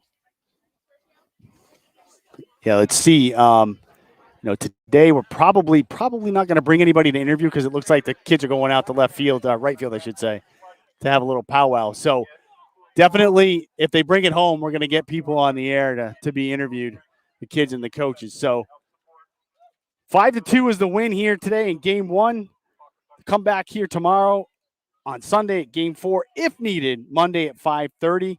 Please don't forget also the 11 and 12 team starts Mansfield on Monday. We're not going to bring that game because it could potentially be a championship game here for this league, but we will be there Tuesday through Friday, the Section 4 sectionals for the 11 and 12-year-olds. So we just want to thank everybody, Jewett City, Pawcatuck for hosting this. Again, a great game to watch. 5-2, Jewett City comes out with the game 1 win over Pawcatuck. And for John Harden, I'm Kevin Thompson, and you've been listening to Little League Baseball on SNSN.